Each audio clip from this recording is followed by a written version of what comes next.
All right, good afternoon, everybody. Welcome to Shelby High School Veterans Field at Cuters Stadium.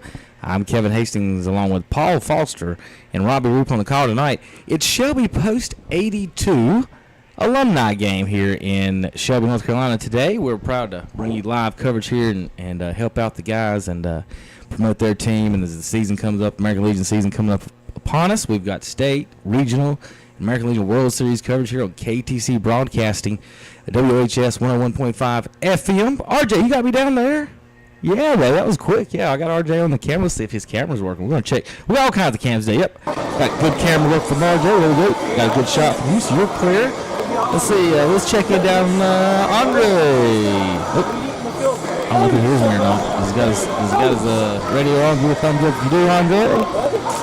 No, maybe not. I guess not. All right. Either way, we are going to be bringing you Orange versus Blue, and I'm going to turn over to Robbie and Paul here in a few minutes, and they're going to try to break down the rosters and give you some insights on what's going on. Just some familiar faces I've seen, of course. I see Chris Emery down there, and Brandon Powell, and Steve Gold. I saw just celebrated his birthday last week. 50th birthday. Congratulations to him. Along with his brother-in-law, Tom Sanfani, who's Tom's going to be the field umpire today. So a lot of familiar faces here at KTC, and the plate umpire today is Joe Sism. So we should have a good ball game. We're told 9 innings maybe, so we'll see. I thought they might, just to make sure everybody gets at bats or stuff. We've asked about run rules and all kinds of fun stuff. And I don't know if they got all that prepared, but we'll be ready to rock here in just a few minutes. We're going to not going to be, it's a commercial-free broadcast today, folks. So between innings, we're going to send it down to the field and talk to some of the players and stuff. RJ's going to give us some interviews and talk to some folks here in just a few minutes. In fact, RJ, while you're there, might as well go ahead and we're going to get Chris Emery on while he's sitting there right beside you here in a minute. Just go tap him on the shoulder and ask him, tell him we want to talk to him on the radio. And right there in front of you. Yeah, that's Chris. Ask him, tell him we want to talk to him. Robbie and Paul's going to get on it here in just a second. As soon as he gets on up there, what you got? Hey, Kevin, good afternoon, and good afternoon to the great audience of KTC Broadcasting. Man, we're going to have some fun with this one. Of course, we're at Veterans Field, Cuters Stadium, and Robbie Roop, we get to call a game of American Legion Baseball, Shelby Post 82, that involves some of those great players of the past. You can call it an all-star game if you want to, but I think it's going to be a fun time for everybody. You're exactly right, Paul. I mean, when you talk about the great history of this Legion program, and I think we got a guy down there on the field that's been a big part of this program. And that's Chris Emery. Coach, how's it going down there? It's going outstanding, man. It's been a fun afternoon already, and ready to get this thing going. Well, Chris, what does it mean having these guys back together again? All these guys that have been a part of this Post 82 program. What does this mean having everybody together? Man, it's unbelievable. They got here at 11 o'clock this morning to take batting practice, and they hit forever. And just watching the way they carry themselves and go about their business and reliving old memories and just, being good fathers and husbands and raising families, and the men they become is just a joy to see and something that makes you really proud. Chris, this is Paul Foster. I just wanted to ask you, as you guys have been preparing for this, and no pressure, just go out there and have a good time. What have some of these guys still got in the tank that you've really enjoyed and appreciated? Well, I tell you what, Logan really, man, he made this look like a little party today in batting practice. He was hitting home run after home run after home run, and Evan Oasis is still out. I mean, these kids are going to surprise people, man. They came out today, and they've been getting ready. They've taken this thing serious. They've been getting a lot of work in on their own, and I think it's going to show today. All right, Chris, well, we appreciate you getting ready to get out there with those guys. And I tell you what, I really like the way this blue team lineup looks. So I'm excited to see what those guys do. Hey, I tell you what, it was really fun to write those names down in that lineup today. I can promise you that. And same thing, we're looking forward to seeing it. We appreciate y'all being here to cover this. It's a great event, and hopefully it's something we can continue in the future. All right, thank you, Chris. Thank you, guys. So, Paul, I mean, it's like Coach Emery said, I mean, it's a chance for these guys to all get back together, to remember that brotherhood of being part of this Post 82 program. It's what a successful program it's been, going all the way back into the 40s when they had that World Series winning team. It's just a special thing to be a part of. Yeah, and you bring up all the way back to the 1940s, and of course that goes as long as KTC Broadcasting's been making local sports happen. That goes back a lot further than that. But I'm really interested in guys in particular, names that I had a chance to hear about and see what they did over, in particular, the last 15 to 20 years that have shown back up. So some of these guys are still definitely real young, and this is the first time they've had a chance to do this in a while. You know, I'm going to be honest with you. Again, like I mentioned to Coach Emery, I was looking at both these lineups, and I think both of them look outstanding, a lot of history. Paul, do you want to give the orange lineup first? I'll be more than happy to do that. Let's run down the orange lineup, and we'll begin with the guy that'll be pitching on the mound, and that is Dalton Putnam. He wears number 3 for the Orange team today. Charlie Ruff, by the way, is the leader for the team today, managing. At the center fielder position, wearing number 2, Bradford Lell. Many of you remember that name. Wearing number 4 is Julian Bridges, and Julian will be at the shortstop position for the Orange team. Garrett Alexander is going to be that extra guy they may go to. He will the extra hitter as needed today in that lineup. Number 18 is Jonathan Cooper. You may remember Jonathan. He is going to be the first baseman for the Orange. Number 10 is Dusty Jones. Dusty will be in that important catcher's position. Dobbins is the left fielder. And Tucker Green is wearing number 21. Tucker is the right fielder. And, again, that's for Team Orange. Let's take a look now at Team Blue. Leading off playing center field will be Riley Cheek. Batting second will be the left fielder, Julian Ridings. Batting third, the catcher, and Coach Jimmy talked about was launching them out of here during batting practice. That's Logan McNeely. Batting fourth in the cleanup spot will be the first baseman, Evan Lucas. Batting fifth, the right fielder, Nick Triplett. Batting sixth will be the second baseman, Luke Sissom. Batting seventh will be the shortstop, Dustin Green. The extra hitter in the lineup will be number 14, Mason McCullough. Batting ninth will be the starting pitcher, C.J. Mayhew. And batting 10th, the third baseman, Zach Ruff. And to me, that speaks to the depth of this lineup. When I see C.J. Mayhew batting ninth in this lineup, Paul, I think that speaks a lot to it.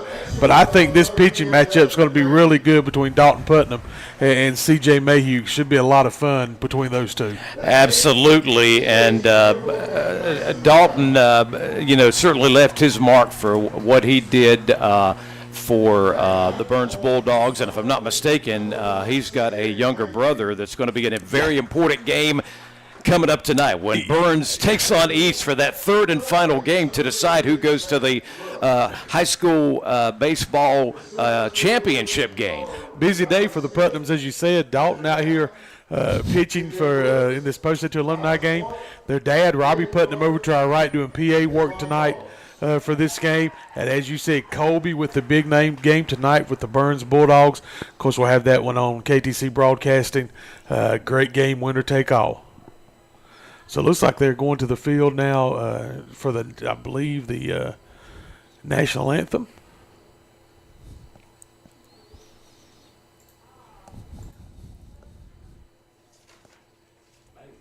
We're thinking.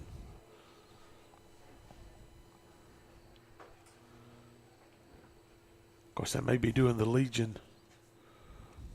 Guys, real quick, I do want to make comments. Talk about. I've listened to some of your the lineups there, and I just I saw him on the field, and before I came today, I was like, somebody I'd really like to see hit again, who I'd love to see hit. It was probably I thought I saw the best maybe hitter all around. I thought. To the east, and I lost my thought. Logan McNeely. Yes, I want to see Logan back, and they were talking about him on the field, saying he's hitting bombs and roping it, and he's a big boy down there. And I loved watching him play in Legion. I thought he was a really good player. And the other kid I wanted to see play, I don't think he's here. I don't know if you heard it. You didn't say Seth Knight, did you? We did not. He's not. He's not in the lineup. I hadn't looked at the bench. He was players. one of my favorite players as well. And I got to umpire him in summer league play in a couple of games, and he's just outstanding in every game I've seen him play in person, whether broadcasting or that. So, all right, we'll get to the national anthem.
playing of our national anthem, and the orange and the blue getting ready to go to battle as these guys are going to have a good time.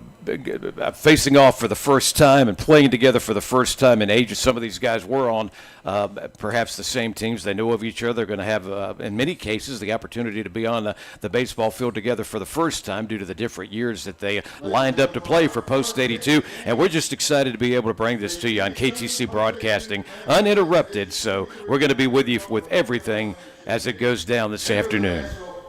Yeah, got the first pitch being thrown out. Was not able to get a name. It is one of our military guys. Nice pitch there. A little bit outside, but got it to the plate. How many times we've seen them thrown into the turf by some of those guys throwing out first pitch. So good job there. And like you said, Paul, I just think it's going to be exciting to see these guys have fun, enjoy themselves. And like we said, this is just the opener of what we hope to be a great day in Cleveland County with this Post 82 alumni game, and then let's top it off tonight with the Burns Bulldogs victory in that 2A West Regionals. Absolutely. A special day of baseball. We're having a great time with the guys coming back and taking the field, and the reunion all-star game today for Post 82, and certainly our eyes and ears are going to be on what's going to be happening later this evening when Burns and East Rutherford will face off for that Game 3 to decide who goes on to represent the West. They'll be the Western Regional Champion and play in that state championship series in the Raleigh area coming up in a little less than a week. Yeah, I believe that the 2A East is going to a third game as well. And I want to make sure we do mention the Kings Mountain softball team, Paul. Yes, sir. They lost their first game against Piedmont, came back one game two. At home and that was actually that first one, kind of like Burns. They both took their first loss in the season with those two games, but they were able to come back, beat Piedmont in game two. So they're having a third game as well today for a chance to go to the 3A West. Win the 3A West in softball and head and play for a state championship. That's exciting as well. So we've not just got the Burns Bulldogs, Kings Mountain Mountaineers softball team as well, and that would really be something special if both of those clubs can play for a state championship. You know, we're excited, I know, about Post 82 season getting started, and we've had a chance to talk to Coach Ruff about this year's team, and I tell you, Paul, he is really excited about what they have going this season. They're going to have one thing we talk about, especially during league season, is pitching depth. Yes. And one thing that Coach Russ talked about, he is real excited about the depth in this team he has pitching-wise. And let's be honest, they've played a couple games shorthanded because there's a lot of Burns Bulldogs still playing high school baseball. So yeah. You don't have those guys yet. But once they get everybody back, get settled in, I think I'm going to tell you what, we've always talked about the great rivalry between Post 82 and Post 100 and how good those teams. Both those teams this year are going to be really, really good. And I think that you're both going to still be pretty young, so looking at the future of these programs as well. Yeah, I was just talking to Danny, of course, a part of KTC Broadcasting, about Cherryville the other week, and they're excited. And, of course, they've got some big things that are going to be happening in Cherryville over the summer with other baseball teams coming in as well. We'll talk more about that later in our broadcast today, perhaps. So we're getting underway, and it'll be the orange team up to bat first, and it'll be Mayhew on the mound as he delivers that first pitch, and it is in there for strike one. We know one of the umpires out there, Tom Sinofani. I believe he's the bases umpire. Joe Sisson behind the plate. Yeah, that's a familiar name around baseball and KTC Broadcasting. Good to have Tom involved. Mayhew's next pitch swung on and a miss, and that's two now. And by the way, up batting first for the Orange is Putnam, Dalton Putnam.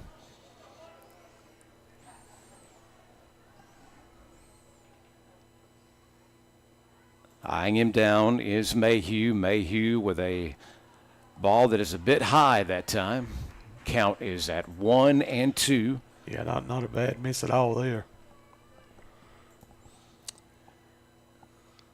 Dalton Putnam made some great things happen in his career for did. Burns. Hoping to get an opportunity to put bat to ball here. Mayhew eyeing him down. Here comes a pitch. It's a little bit to the outside to the left, and that's a 2-ball, 2-strike count now on Putnam. Something to keep an eye on in this game, too, as well. You know, as far as you feel really good when you get started out there pitching. What's always going to be in the tank is you get a few more innings under your belt. We're just underway. Mayhew's next pitch swung on, and he'll get him. So Putnam will strike out on the first batter up as we have just got this game underway with the Orange up to bat first. Coming up next in the lineup will be number 2. That's Bradford Lell. Of course, Lell today is the center fielder. And he will get over on the left side of home plate. First pitch. This one a bit high, but he went after it for strike 1. There's one thing definite right now. These guys are having a hard time catching up to that fastball. That is exactly what Mayhew's laying on the opponent so far. A lot of fastballs, as you mentioned there, Rob. Coming with another one here. This one will go up to be outside of the strike zone. So we got a 1-1 count. 1 out so far. Game just underway. Orange up to bat. And again, Bradford Lell, the current batter, awaits the next pitch. Mayhew sends it in. Hard fastball. Let's see what we got here. This one is a strike. 1-2 is the count. Yeah, one thing I do wonder how the split was decided between these teams. Did they do a draft, or I was just wondering how that all shook out as well. Lell awaiting Mayhew's next pitch.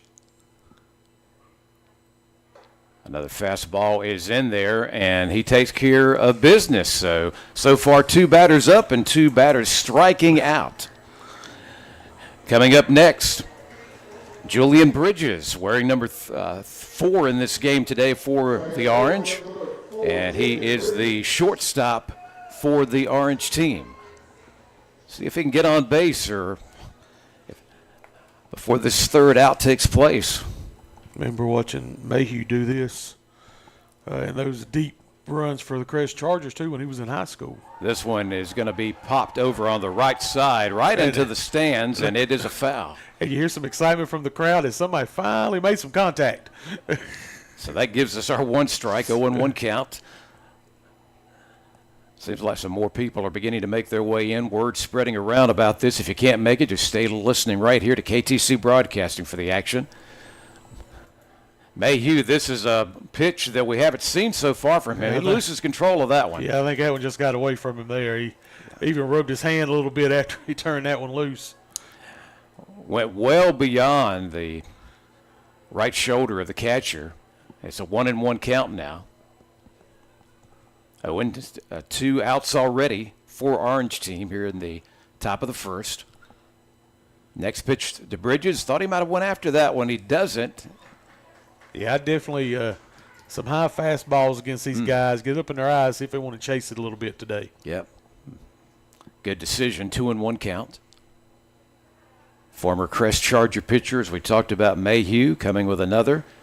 And this one is just a bit outside, very close, but it's 3-1 now, the count. I believe I'm not mistaken, didn't CJ pitch at East Carolina as well? I think, if I'm not mistaken. I'm getting a thumbs up from Kevin over here to my right. Kevin's able to maintain all that. As I get older, I can't maintain that stuff anymore. We trust Kevin when it comes to this sport.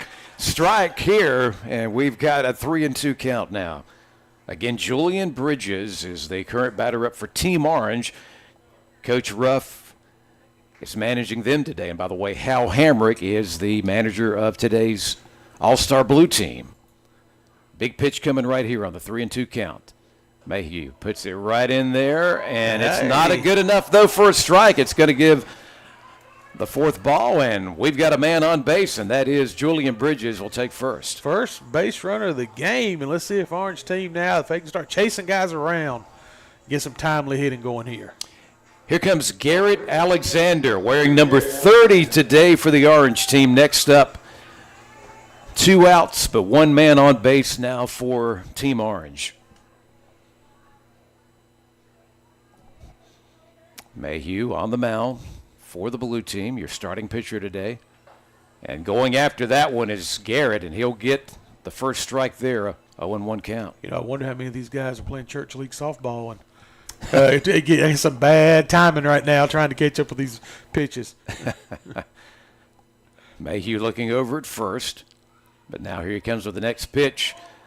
This one is swung on and back behind the the netting, and it's 2 strikes, no, and 2 count on Garrett Alexander.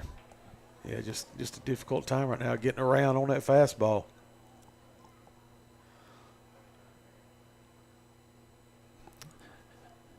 Mayhew looking down Garrett, now looking over at first, going back to eye his batter coming here. This one's a bit high, but takes care of business and gets the 3rd strike after all. So that'll wrap it up.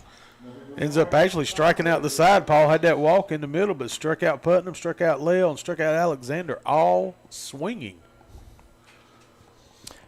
So definitely a good start for Mayhew. Kevin, what do you think of what you've seen to start this action? Yeah, good start with Mayhew. Who's pitching for the Orange? Dalton Putnam. We're going to go down to the field here in just a minute, see if RJ can round us up an interview with somebody. Maybe you can get Coach Ruff while he's standing there, if you can. RJ or anybody else, just grab somebody, Brandon Powell, anyone else. But here, good start by CJ Mayhew. You know, you come into an alumni game thinking, I might get to get a hit, and then they bring up a college lefty. like, come on, man, I'm 45 years old. They got a lefty up here throwing gas. And I wish they'd put the radar gun on. That would be good. Let these guys see what they're doing. Get a little pumped up down there.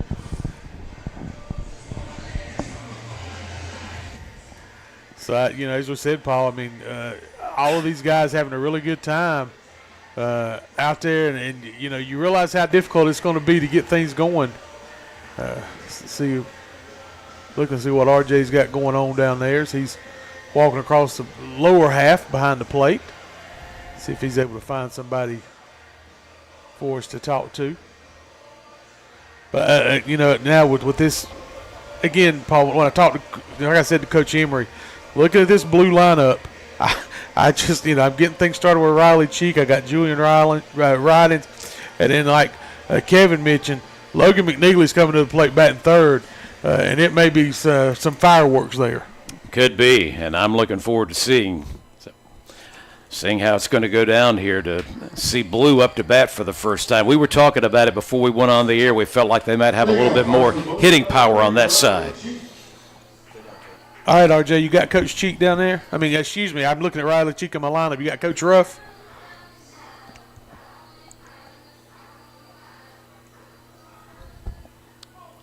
Can you hear me, RJ?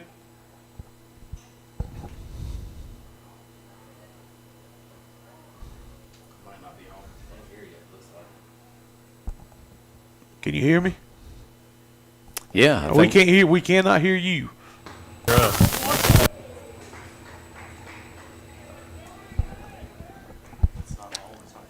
Coach Ruff. Yeah, our wireless mic's not hitting. That's all right. Then we'll come back to it. We'll come back to you, Coach. We'll come back to you. I count 2 and 1 as Riley Cheek steps in. That one fouled back into the screen. Going to run the count 2 and 2.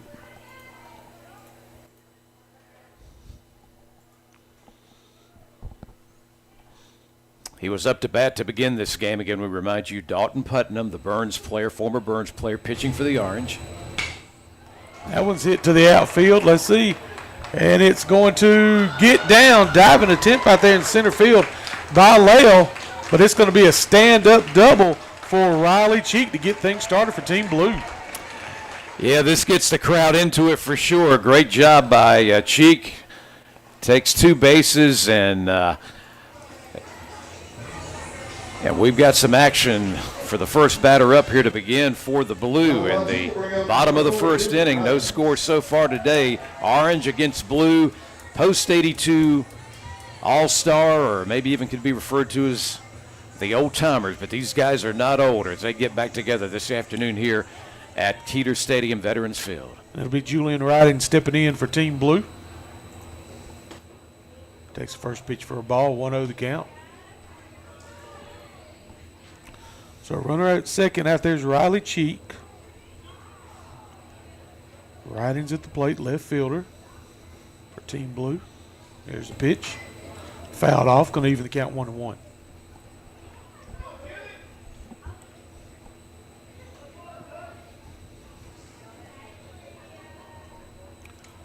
A lot of cloud cover here today at the park after we got through some storms last night here in Cleveland County. Checks the runner at second. Here's the pitch. Ball high, 2-1 to count. Yeah, in the section of the county I live in, it happened to be about 1 a.m. I was really appreciative of those storms getting me up and got me moving. That was pretty rowdy for a while. And that one's fouled off. 2-2 the count. McNeely on deck.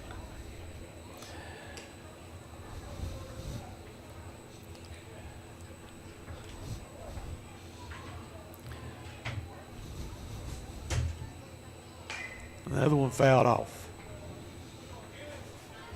Yeah, it's fun for us as broadcasters to get the opportunity to call some of these names again, Rob. There's certainly a lot of good memories of the success that these young men had in the past. Yeah, we talked just not only Post A2, but their high school careers as well.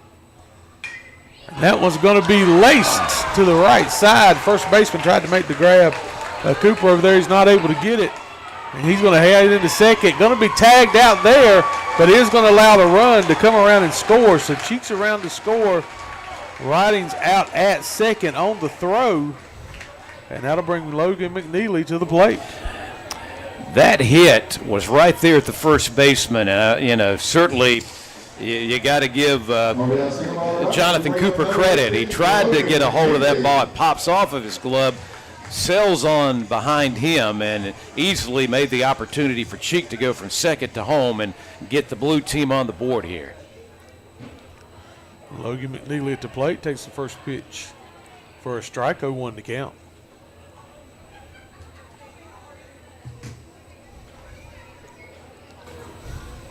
Swung on and missed. Logan was definitely trying to send one deep on that one. Yeah, it would bring back some memories. Logan certainly was able to connect in the past on many occasions to make that happen. So Putnam looks in. Here's a pitch. Ball outside, 1-2 the count. So nobody on, one out. Blue leads orange, 1-0.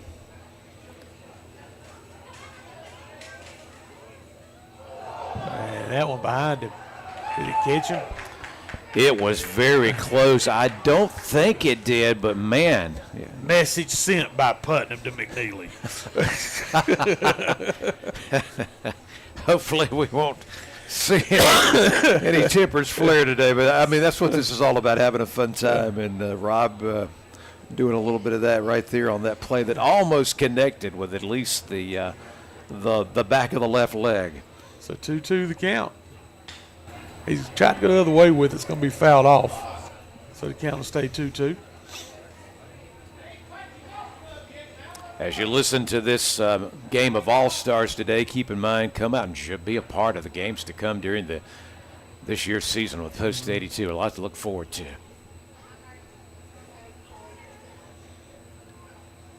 Ball high. Going to run it full now, 3-2.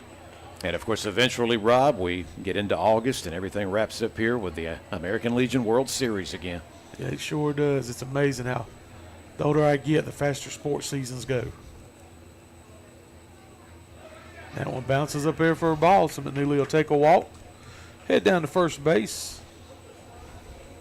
So that'll put a runner on first now, 1 out. And Evan Lucas coming to the plate.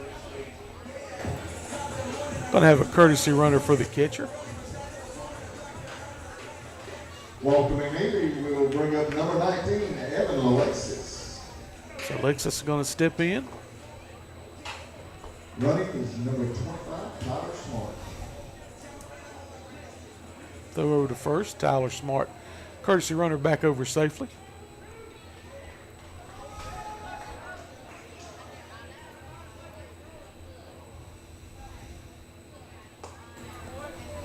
Ball high. So 1-0 the count. Smart takes his lead at first.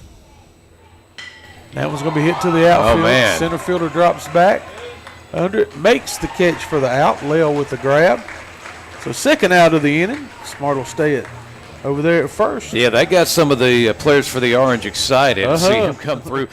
Quickly remind you about some of the other guys that are out there for the Orange right now. And you've got on first base, again, we remind you that's Jonathan Cooper, number 18, second baseman. He's a lefty spot. I'm not sure. I'll double check that one for you. I know we have Harrell on third base for the Orange.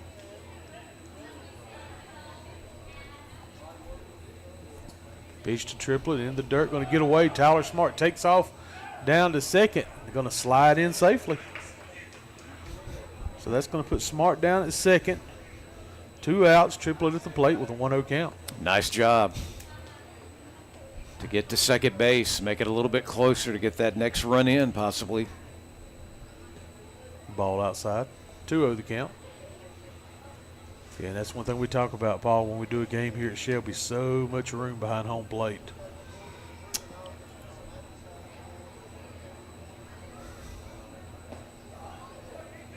Call strike.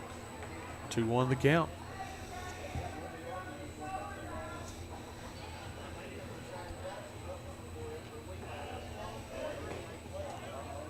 Ball outside.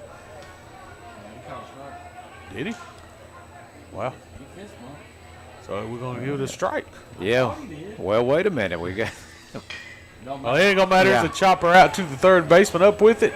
And cannot get enough on the ball to get it in. Throw home. And Tyler Smart's going to be out at the plate.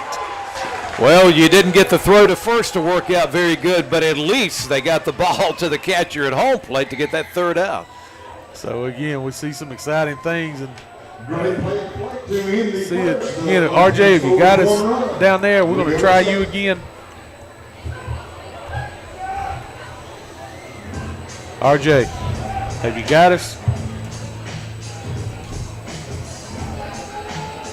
Can you hear me down there? We're still struggling to hear you.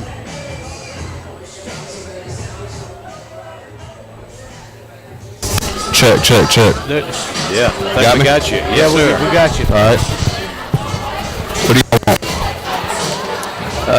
want? Coach, thank you for a quick minute. How's it been preparing? Hold on. This ain't Coach. Okay.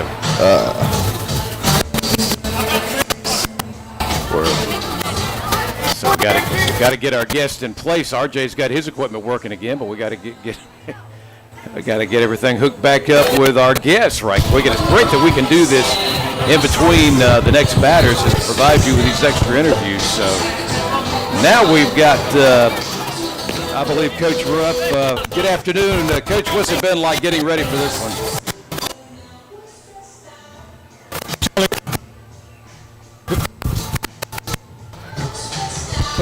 Coach Harris is who we have now. My apologies. Coach Harris, good to talk with you. Yes, sir. How's it been getting ready for this game today? Oh, it's amazing. You know, we all get to come back and out.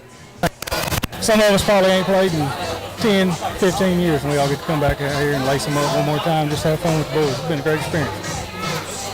Coach, what do you think so far about some of these guys back out there trying to get things cranked up again? We talked to Coach Emery earlier. Those guys here at 11 o'clock this morning.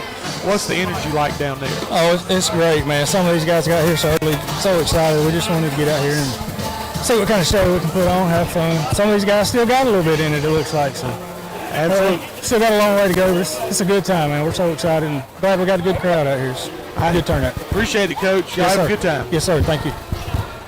Appreciate it, man. All right. RJ Root, thank you for your work down there, getting our guest in place. And we'll have some more interviews still to come this afternoon, a great part of our broadcast today. So the Orange goes back up to bat as we now have entered the second inning. Blue team on top 1-0. And Mayhew will be back on the mound pitching for the blue team. And his first is in there for the strike. And once again, CJ out there just throwing darts. Strong pitch there, knocked on and out of play over to the orange dugout. And we've got the second strike, 0-2 count so far. And that is Cooper up to bat right now. Jonathan Cooper. He's awaiting the next one from Mayhew. Cooper, we mentioned him on first base. He's going to go after this one. He'll miss it. Strike 3, so he's out quickly. 4 outs recorded in this game for the orange team, and all 4 swinging strikes. This should be, and it is, Dusty Jones. Dusty wearing number 10 for the orange, and he today is your catcher for the orange team as well. So Mayhew coming with another hard, fast pitch in there, and he's got another strike, Rob, 0-1 on the early count here. You know, if I'm orange, I'm just going to go up there swinging, just going to take my hacks and say, let's make a little contact. See what Jones can do. This one, he thought about maybe, it looked like he was getting in a position to bunt for a second. Showed bunt a little bit there, pulled the bat back. And the pitch was not in the strike zone, so we got a 1-1 count, 1 ball, 1 strike.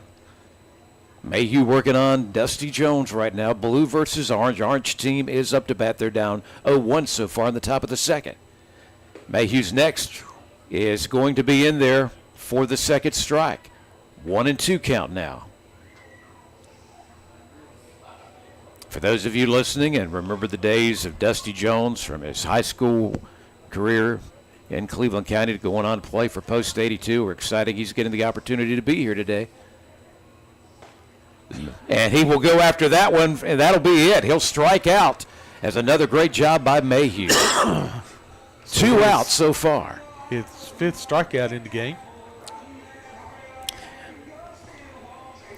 Coming up will be Frank Harrell. He's wearing number 16 today.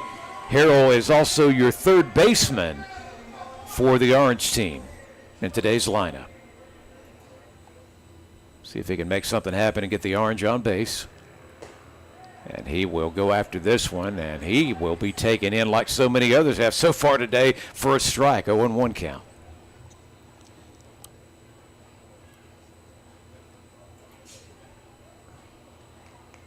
Mayhew next will deliver another fast pitch. This one, though, will be a bit high, 1-1 the count. You know, Paul, it reminds me when I'd go to Challenger 3 and think I was smart and get in the batting cage and go to the machine that would throw like 95 and realize that as I swung it, I'm not going to come nowhere near it. You and me both. Mayhew coming hard at this one, and Harrell will go after it again, and now it's 1-2 the count. Not able to connect with these pitches, and that's been the case. Mayhew's pitching has been pretty solid so far today as he's returned to the mound. Next strike. Inside. It was a little bit of delay by the up. I will say, Paul, there's a little bit of change on that one. That's the first one where he's got the strike looking. All the other ones have been swinging, but that's the first one he got looking. So that's true. So he retires the orange, and we'll go to the bottom of the second inning. It's still the blue 1, orange 0, and a great day for this game. It's overcast, but hopefully we'll avoid any showers or any passing storms this afternoon and get this in. But right now we're headed to the bottom of the second inning, and that means blue will be back up to the plate when the action resumes. RJ, see if you can grab us a player down there to talk to. Right quick. Somebody, don't miss anybody that's going to bat. Because standing right beside you. Talk to the guy with gloves. There you go. Yeah, RJ's taking care of business. He's lined us up with someone else, and we'll find out who we've got here in just a second.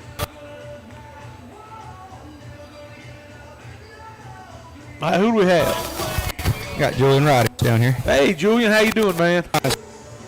Tell us, what does it mean for you to get back on the field with all these guys from Post 82 that's played before? What does this mean to you? Oh, it means the world to me. I hadn't got to play baseball since 2017, and it was pretty much my life for those 30 some odd years I played, and you know, it brings you to tears coming out here.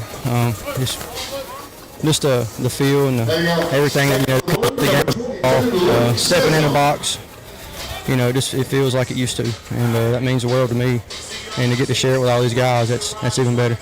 Well, Julian, we appreciate you taking a minute to talk to us, and good luck today. Thank you, sir.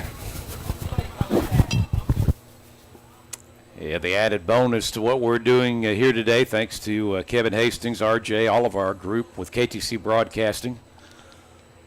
We got Luke Sissom at the plate, fouls off the first one. He's going to foul off the second one, 0-2 the count on the second baseman, Luke Sissom. Yeah, we got Andre out there shooting footage for us, and just a great event here, able to bring the folks in Cleveland County. And there's going to be a chopper into the hole. It's going to be booted by the second baseman. I don't think he'd have had a play on it anyway. That was Henderson there at second.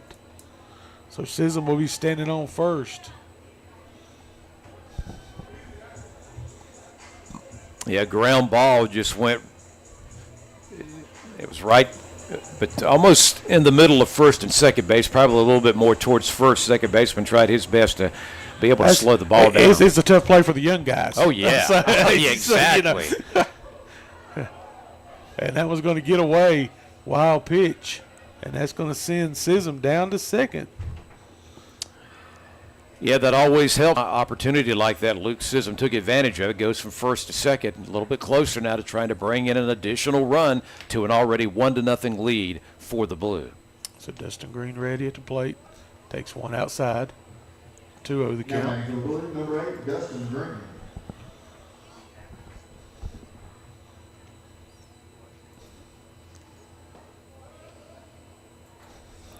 It's going to make it 3-0. So runner at second for Team Blue. No outs. Pitch called a strike. 3-1 to count.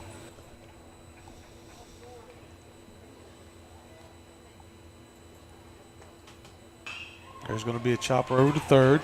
Third baseman up with it. Throw over to first. Has to jump to make the catch. Does Cooper, but he's able to apply the tag to get the out. That's going to advance the runner to third, but a nice play over there by Cooper. He had to go up and get the baseball and then does the swipe tag and is able to get the out.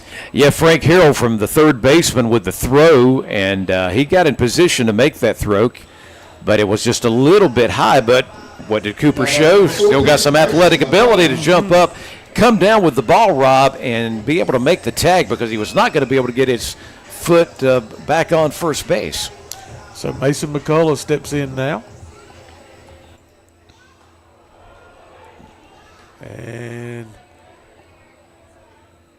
I'm about to say, did it hit him or the bat or? They're going to let it slide if it did. And yeah, there's been a couple of pitches, and I think even I saw Putnam shake his head for a minute. He's had a couple of pitches a little bit that he wasn't happy on being so high. There's a pitch high. That one almost connected with the helmet that McCullough is wearing, the current batter for the Blue team. That one fouled back into the screen, 2-1 to count. And that's one thing about it. These guys are still going to show you some good stuff out here today, but there's going to be some mishaps and some moments in a game like this. Yeah. We may see one guy make a mistake and come right back and make up for it immediately. Call strike, 2-2 the count. But these guys are not playing for a victory, a regular season win. They're not going on to a championship. Yeah, they want to beat each other, but there's a ball, 3-2. Well, you heard it, when we talked to Julian Ryden just a minute ago, him talking about the emotion of the last time he did play and to be back out there again. Swung on a miss, strike 3. Out number 2.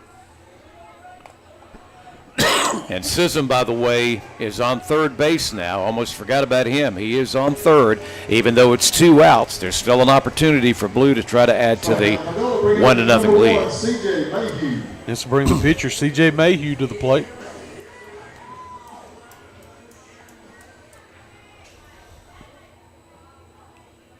First pitch called, strike. Not sure how the bat is going to go for Mayhew, but I know so far on the mound he's had a real good performance. Pitch has been all right. Ball high. So 1-1.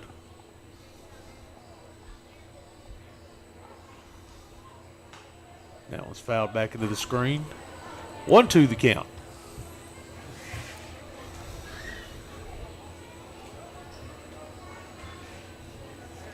Putnam ready. Checks the runner at third. Here's the pitch. See if he's able to hold up the appeal. Mr. Sinafani says no swing. I didn't know Tom could look so distinguished out there. That one's fouled to the right side. Tom will most definitely be a part of that broadcast coming up tonight on KTC when Burns and East play for the right to go to the state championship. Yeah, folks, if you can't get there, tune in to KTC because you'll have all the coverage, all the excitement. Swing and a miss for strike three, and that's going to be out number 3. So still 1-0. Team Blue leads. 1 run, 2 hits, no errors for Team Blue. No runs, no hits, 2 errors for Team Orange. And see what RJ's up to down there.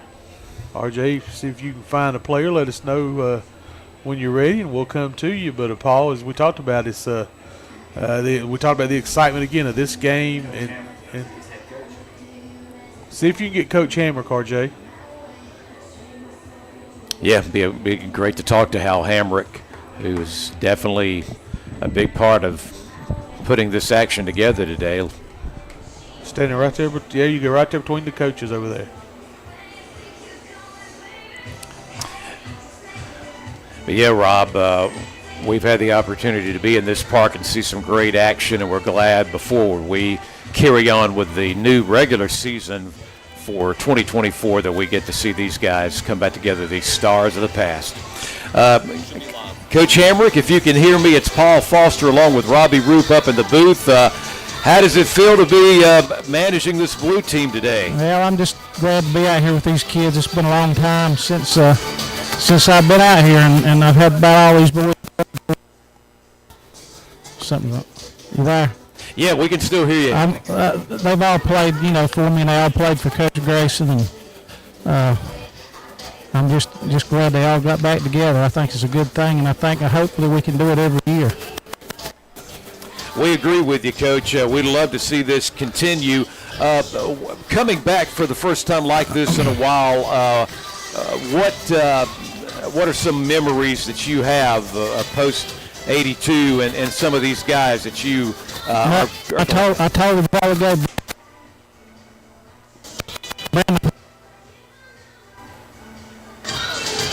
Yeah, go ahead. Brandon is out here helping me. He's coaching first base. He played for us, and he caught the last baseball that was hit in the 2001 state championship in Garner. Oh my gosh! So he was on that team, and that was a big thrill right there.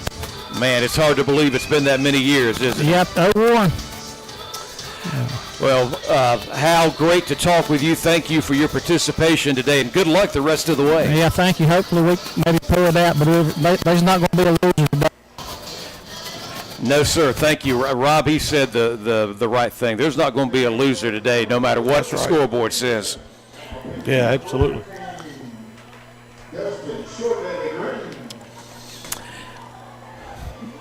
So we move into the third inning. Orange back to bat.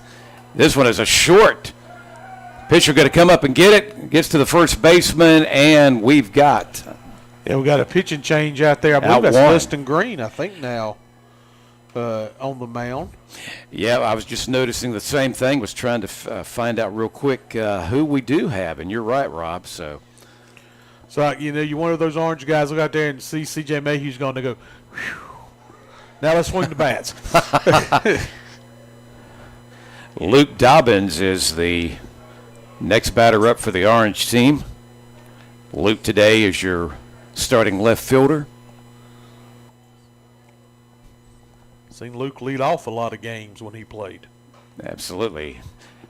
This one is right, popped out of play over in front of the blue dugout, which is to the left of where we are. We're, of course, set up here in the booth, back behind, of course, home plate. This pitch is just a little bit to the outside. It's 2-1 the count.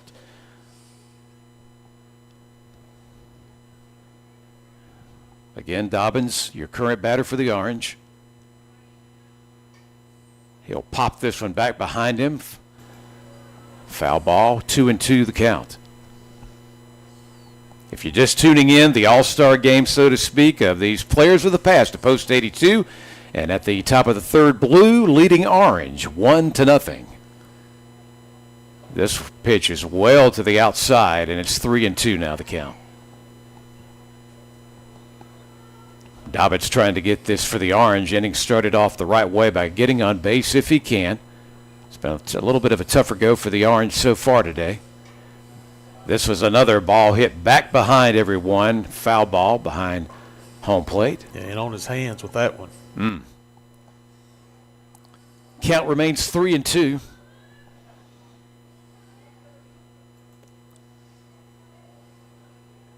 Strong pitch here, knocked again for another foul. Again, this one goes off to the left side, right in front of the blue team dugout.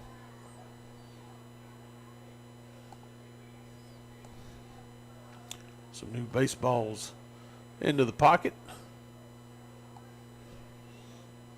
Umpire says he's ready to go now as he's loaded back up. And he's going to get him. Great job. Dobbins went after it. The hitter will strike out. So 1 out for the Orange. Is coming up next will be Tucker Green. So Tucker Green wearing 27 today and was your starter at right field. He is up to bat now, trying to get the Orange on the board. He's going to pop this one to the outside and caught by the right fielder. Triplett will bring that one in for the next out. All right, and RJ, you sit up down there, walk across the other side and see if you can get Coach Ruff now. He's going right there, fixing to head to the other side. See if you can grab Coach Ruff for us. So 1 run, 2 hits, no errors still for Team Blue. Still no runs, no hits, and 2 errors for Team Orange. And see if RJ can get Coach for us down there right quick, Paul. Yeah, it'd be good to get the main man. Check. Coach, you got us down there? Can you hear us, Coach? Yes, sir. Got you. Coach, tell us a little bit about what went into getting this game together. Well, about 2 weeks ago, Julian Ridens come to me and said, he come to another coach of mine, a junior coach, and said, we need to do a fundraiser and have an alumni game. So that's the way we approached it, and I put a little filler out there on Facebook, and hey, we had 50-something kids sign up. Wow. And we got like 30-something here today, so it's all about the camaraderie, post-82 camaraderie. It's a brotherhood now, and that's what we want to be, a brotherhood, build on each other's brothers. And Coach, that's one of the guys we talked to earlier. We talked to Julian earlier, and he said, and that's what he said. He talked about how much it meant. He said, it almost brings tears to your eyes when you went out there and lined up for the first time again, and to be on the field. And Coach, we talked to Coach Emery. Said a lot of these guys got here early, ready to go. So how was it early today when these guys started showing up? You're right. Tears come to my eyes, and I've been around these kids a long time. I've been here for about 19 years, so helping Coach Grayson, and me just being around most of them, all of them, coaching all of them, and now when you see them, it warms your heart. What you did for these guys to come back out here, and perform for you, one last time. But I think we're going to try to keep this as an annual thing and keep running. That's a great idea, Coach. Well, we appreciate you joining us, and we wish you good luck the rest of the way. Thank you, sir. Have a good day. Rob, in that discussion with Coach Ruff, he mentioned the name of Grayson, Mike Grayson, who was here for so many years as the leading manager. So when you have an alumni game, you also got to remember some of the names. That he's not here today, but that's a name you long remember with a lot of accomplishments of post-82 baseball. Yeah, you're absolutely right. And Zach Ruff got the walk there as he'd come up to bat while we were doing that interview. And like you said, all the guys that are here now and the guys that can't make it, they're like Coach said, all part of that brotherhood of post-82. Yeah, I love it, the brotherhood theme, and the fact that he said over 50 guys signed up wanting to be here. Of course, there's no way you could get everybody in, and we hate that, but it's something to work on and figure out how to do it in the future and keep them coming. Next pitch, called a ball. 1-1 to count on Cheek.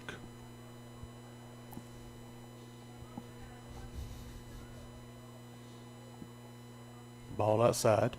Rob, with Cheek back up there, we've gone back to the top of the batting order for the Team Blue. That's right. Yeah, Cheek got things started with a leadoff double. Came around to score. Ball outside, 3-1 to count. Of course, we also had words just moments ago down on the field from Hal Hamrick, coach of the Blue team as well, and his team leading 1-0 so far. That one fouled off, make the roof.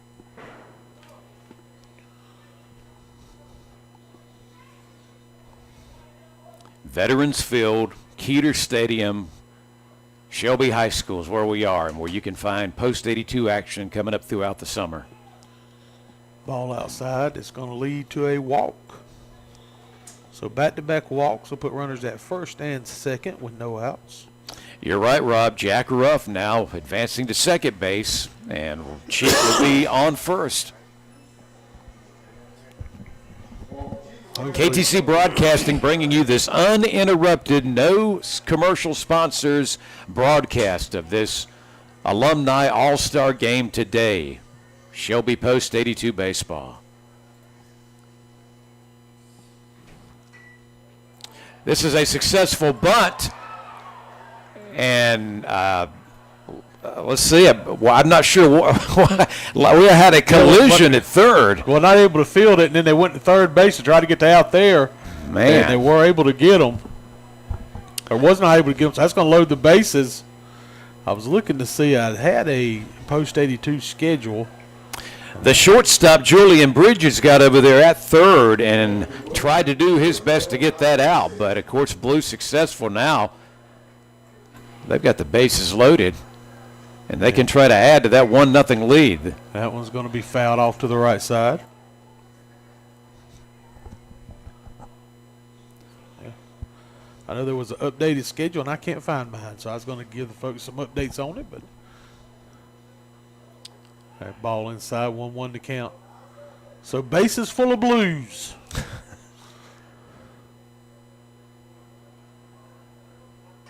That one's fouled off to the right side. 1-2 now the count.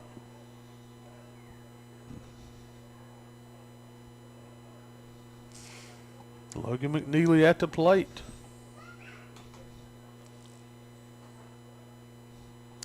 Ball high. I'm kind of afraid to ask, and I don't want to send this down to anybody, but as a guy over 50, I just wondered who might be the oldest player participating today. That's a great question. That one fouled off. I don't want to, offend anybody, but no, from the youngest to the oldest, we're glad. And we've got a lot of reserves that we've not had a chance to mention the names of that may be a part of this game before it's over with, Rob. Another one fouled off. Those additional players that are not starters today could be a hitter that we talk about at some point or could replace somebody out there. Ball high. It's going to run the count full 3-2.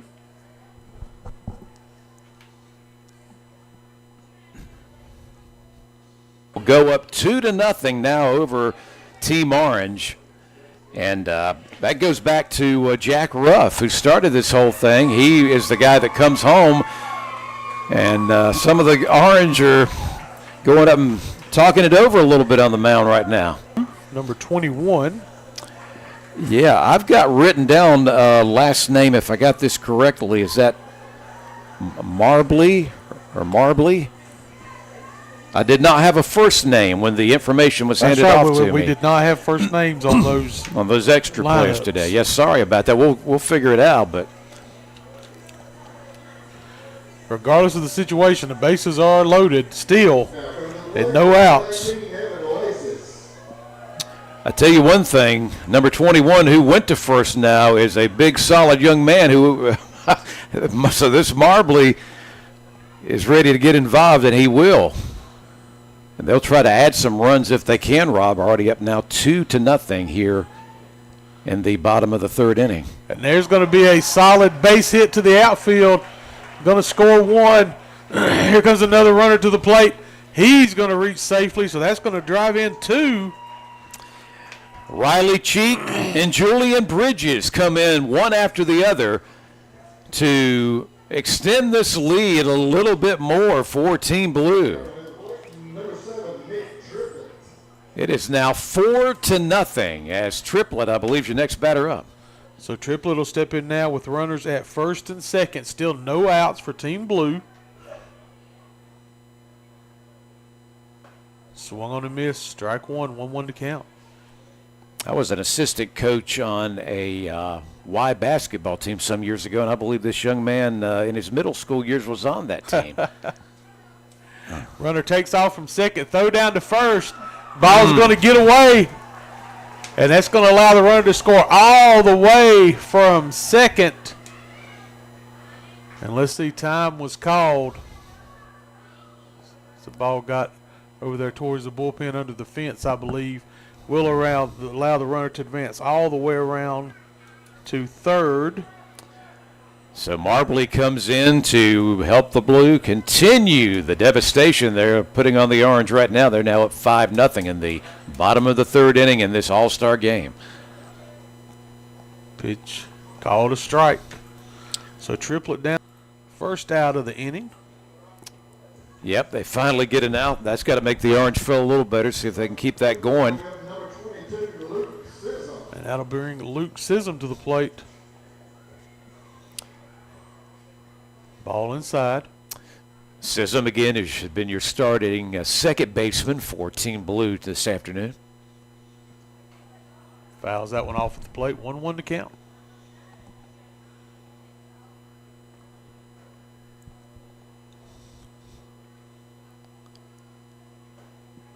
Swung on and missed. Strike two. 1-2. Looks like Putnam is maybe settling back in. Some better looking pitches right now. Ball outside. Of course, he's had a tall order with some of the guys he's been facing. I like this. I told you I like this Blue lineup. Yes, you did. There's going to be a tap road to first in time. And should be Dustin Green. Of course, we may have that's number 24. Yeah, that's Allen, Rob. Again, another one of these reserve players today. Extra hitter that we don't have a first name for. Some of you may know right offhand who we're talking about, but Allen, wearing number 24, now up for Team Blue. So Allen steps in. Ball outside. One thing we're used to, if we show up here for a game, we're going to know the players from doing games prior, or we're going to be handed an official roster. You didn't have all that happening the same way with a game like this today. Yeah, absolutely. Basically, the day was one that you wrote down the lineups. You could post it down there in the dugout, so everybody knew who was supposed to be up when. Yeah.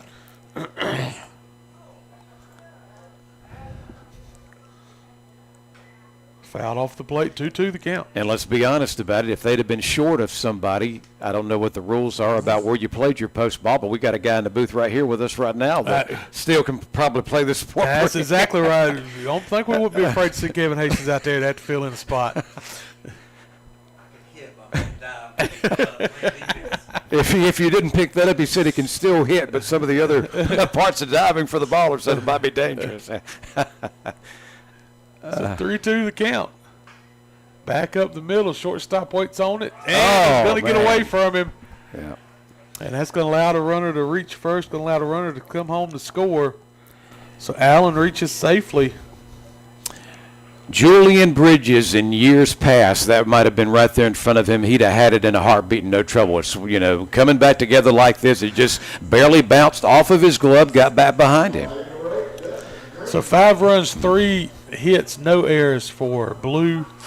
No runs, no hits, 5 errors. Oh, what a hit right there. Nice hit over the second baseman's head. And that's going to put runners now at first and second. Rob, after Team Orange got the 2 outs pretty back-to-back, I think, a moment ago after they'd already dealt with that, 4 runs scored, I thought things were going to settle down. They'd get out 3, and now Team Blue coming alive again. Blue, we got another pinch hitter. And I believe we're going to see Dalton Putnam as well come out. Pat on the back from Coach Ruff. And yeah, so good to see one of the Putnam family members out here today. His mom is known as a great hairdresser up in Upper Cleveland County. His dad's known to many of you for supporting Burns baseball. Robbie, and of course his brother, well, he plays for that Burns team trying to get that state championship coming up against East Rutherford later today. Hey, Jay Robinson. That's a name we know, isn't it, Rob Roop? Yeah, know the name Jay Robinson, that's for sure. So Jay's going to step out there. A little more facial hair on Jay Robinson than when we used to call Jay Robinson's games. Well, his mom and dad are Chris and Pam, some old friends of mine that go way back, more years than I want to say, than we all worked together back in the days of a popular skating rink scene in Shelby. And him and his brother certainly did some great things for Crest Athletics, and certainly good to see him participate today. And I think we're going to have a pinch hitter, too. I was trying to tell. Number 14 coming to the plate for Blue. And like you said, with our subs, all we had were last names. Let's see. Number 14.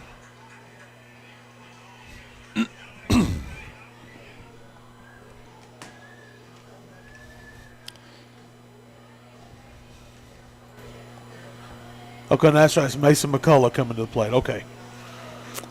Trying to get my scorebook straight. Yeah, we've had a few changes, but you're right. That takes you back into the regular order there with Mason.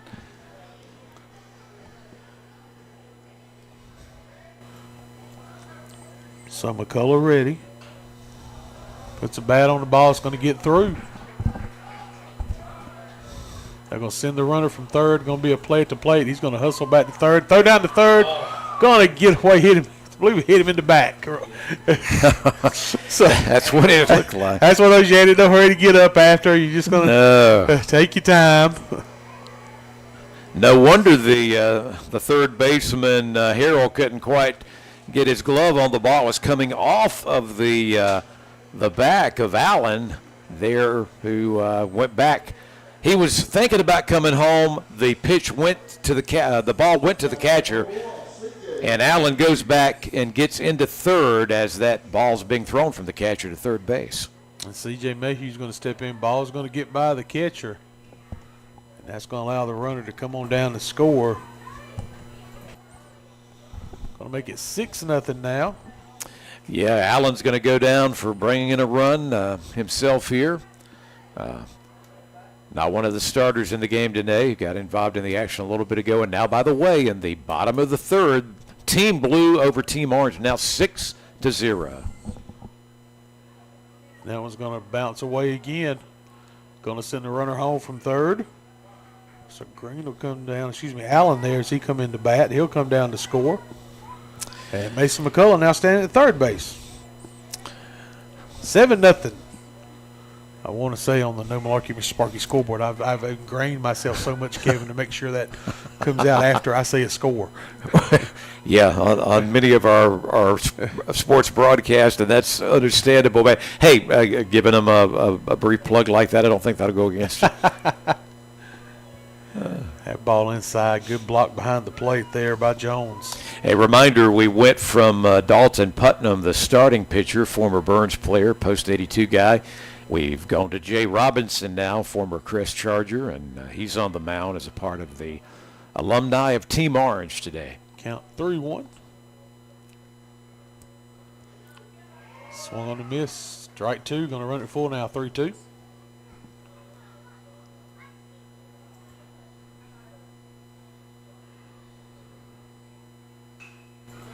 There's going to be one hit out to the second baseman.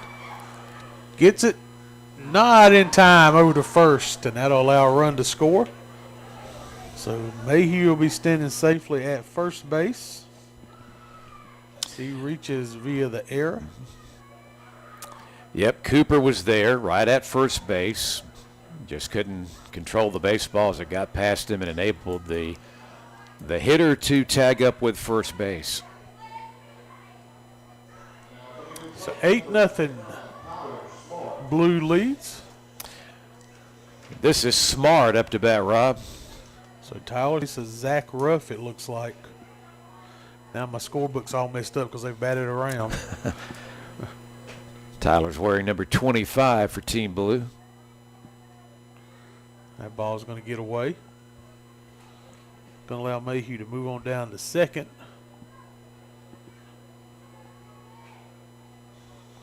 Yeah, we talk about the eras in especially the game of baseball, and certainly when you come back together like this for this one and only game, you're going to have some of that, and that's really been one of the big things that's helped Team Blue add to this. Fouled off. 2-1 the count.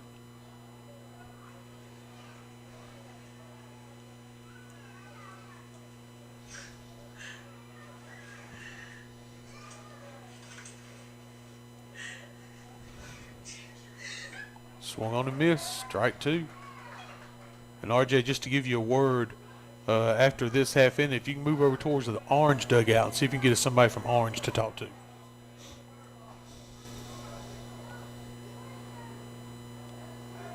Ball inside. Going to run it full now. 3-2. A reminder that Mayhew is on second base with these two outs. There's going to be one hit out to the second baseman. Second baseman up with it. Throw to first in time for out number 3. But not before Team Blue puts a 7 spot on the board. Makes it 8-0 now. They lead Team Blue over Team Orange.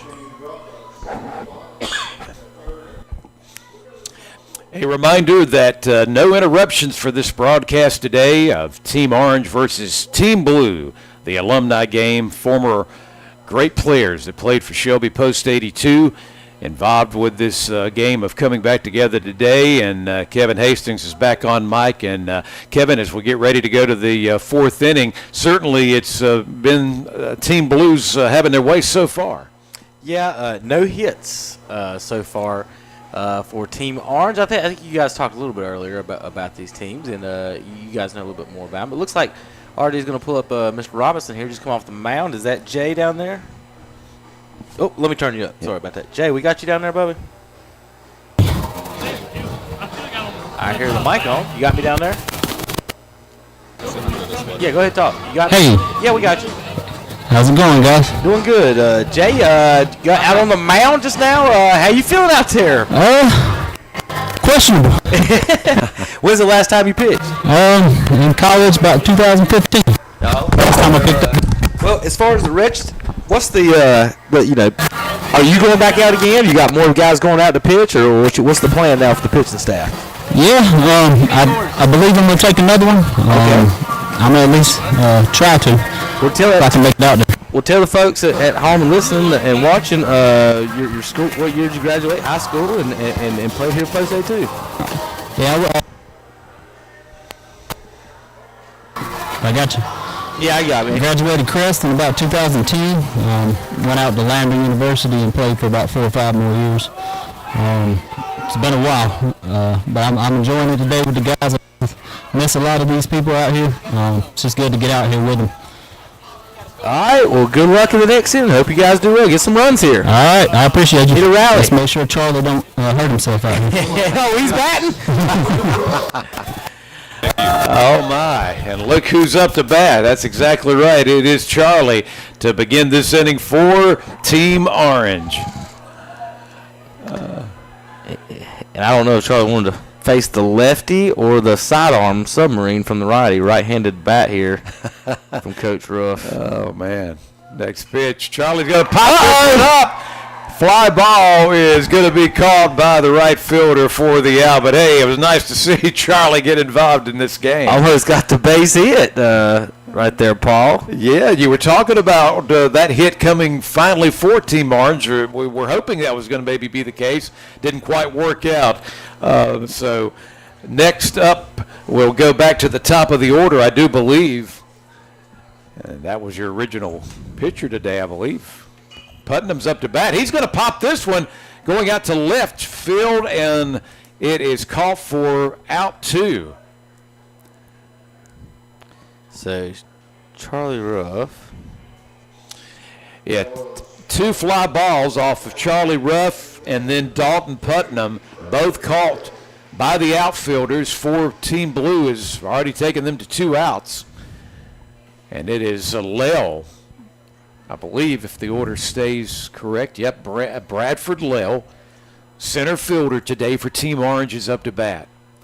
1 ball off of that first pitch a moment ago. Next pitch is a bit high, and the count will be 2-0. No, wait a minute. That's in there for a strike. I misread that. So 1-1 here. Strike just called.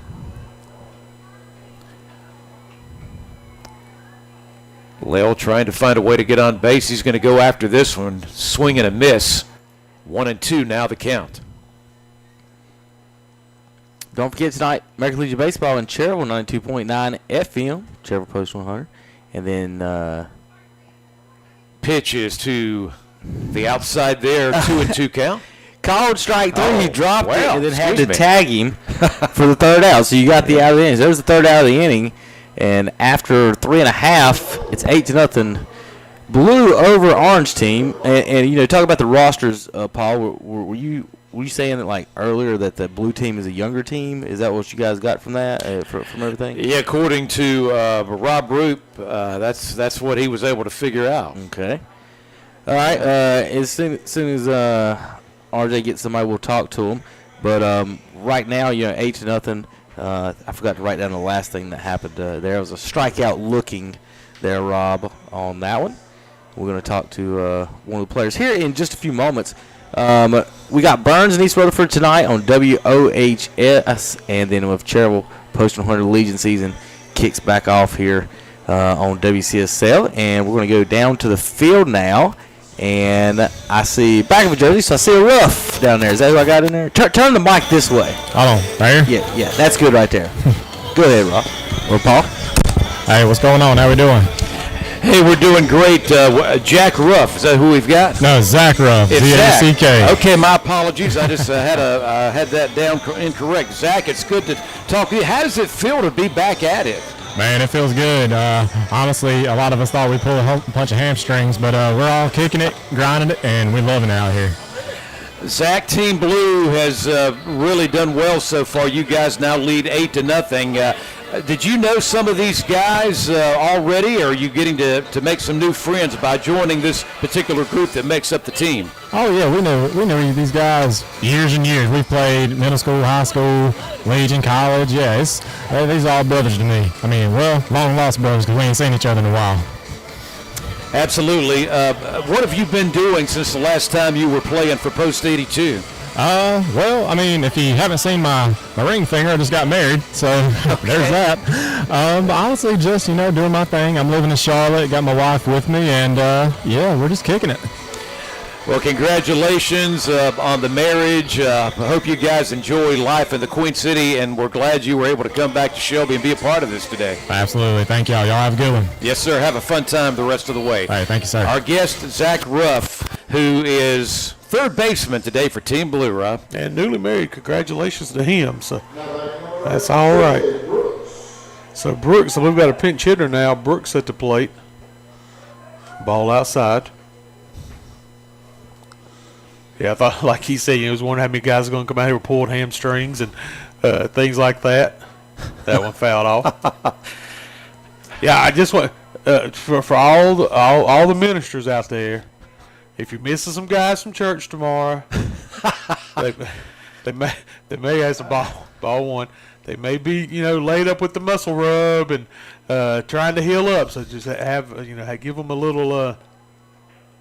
But again, it's just a good time here today at Veterans Field, Keeter Stadium for the alumni game, and ripped foul to the left side. And like Coach Ruff said, Paul, hopefully it's something that we'll continue to do through the years and continue to add to the event. This is just something that really just kind of got thrown together the way he talked. And, now they know what you've got one under their belt. You do a little more planning into it. Could become a really big annual event for this post-82 program. Yeah, it's good to get back together, but also you're doing it for a good cause. You're talking about it being a fundraiser. You're talking about it being an alumni game. So many factors involved. Yeah, a lot of people could foul back into the screen. You got to realize this. These Legion programs don't run for free, and so they need support. They need local dollars coming back into the program, and I think that's one thing that areas like Shelby's able to do. Cherryville does a fine job with it. Getting those monies back into the program to continue to build a program. That's going to be ball 4, so we'll have a walk here, top of the 4th inning. Yeah, the pinch hitter Brooks is on first now. I'm trying to tell. Number 17, Jacob Carter. So Jacob Carter comes to the plate now. We'll try to. We figured. I've had a feeling at this point we'd start seeing a lot of changes, and it looks like Zach Ruff's going to head over there and do some pinch running now. Yep, he was just our guest a moment ago, and now he's going to go to first. And remember, we went to Jay Robinson on the mound for Team Orange in the last inning. There's going to be a ball that's going to get down for a base hit for Carter, so that's going to put runners now at first and second, and no outs. Well done. You've got Dobbins, by the way. Luke Dobbins is the left fielder for Team Orange, and the ball was just placed perfectly. It didn't go deep enough where Dobbins could be involved. He just had to go up and make sure that ball didn't get past him. Now that I see Marble at the plate, Paul, I remember him. I believe he played baseball at Shelby High School and played for Post 82 as he's getting his first at bat here. Yep, I think you're right. And Javon Marble, yep, that is him. Yep, and Marble was involved with one of those big runs in that last inning for Team Blue. Ball outside. I want to make sure we do wish everybody a happy Memorial Day weekend. Memorial Day coming up on Monday, and all those that sacrificed and helped keep us free. Yep, we want to remember them, and I'm sure somebody in your family, if it goes way back or maybe even more recently, fought and passed away for this country, and we thank them so much. And so this is a special weekend in many ways, but certainly Memorial Day weekend coming up on Monday, and hopefully most all of you will be off until Tuesday. Ball outside, going to get away. Going to allow the runners to advance. So I put runners now at second, third. Yeah, I got a sneaky feeling, Paul, that there's not an alumni baseball being played in North Korea today. Well, yep, you're exactly right. Or at least not a volunteer one. We got a lot to be thankful for, is all I'm going to say. Call strike 3 for out number 1. So Marble down looking. It's good to see Jay Robinson come through. He was on the mic as a guest a while ago. Kevin was able to talk with him, and man, he went on to Lander and played some college baseball. You may remember. That's right. Sure did. He told us about that, reminded us. Another ball way outside, and the runners decide they're going to stay put this time. Yes, they said we'll just hang out here at second and third for the time being.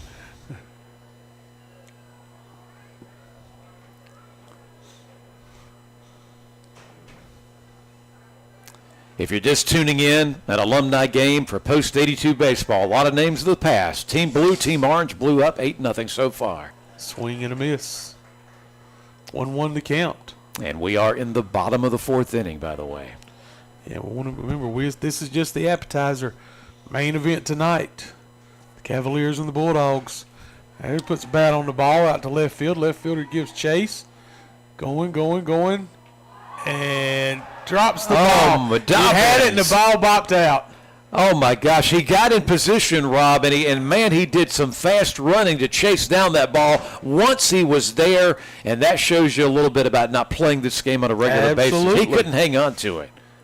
Nothing to be ashamed of. It took a lot to get there.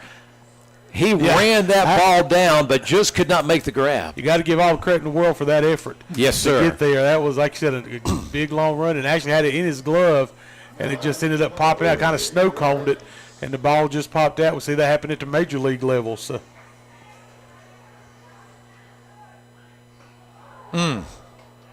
Almost got the batter around the shoulder, but he ducks out of the way. That's very nice of Jay. He came up to let the batter know that he certainly did not intend for that to happen. Okay. And did not hit him. It was just close. That's going to possibility in any pitching game. That's Julian Ridings at the plate. That ball's popped up. And catch there by Robinson to make the out. But I had it being the number 5 spot, and Julian Ridings was all the way up in the number 2 spot where he was pinch hit for. So, guys shifting around in the lineups. My scorebook ain't going to be worth looking at when this thing's over, but that's all right. We're just here to have a good time. I don't think. we understand. Circumstances are a little bit different with this one today for sure, but for good reason. Logan McNeely comes to the plate.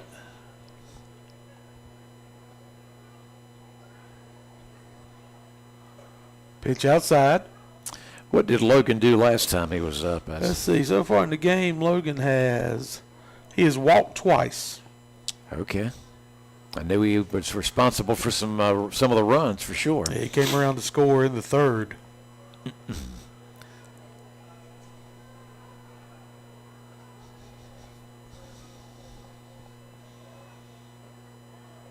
Logan tries to go out that one way outside. 1-2 the count.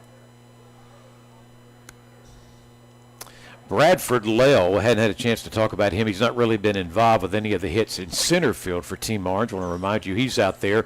Also in right field for Team Orange is Tucker Green, wearing number 21 over on the left field side.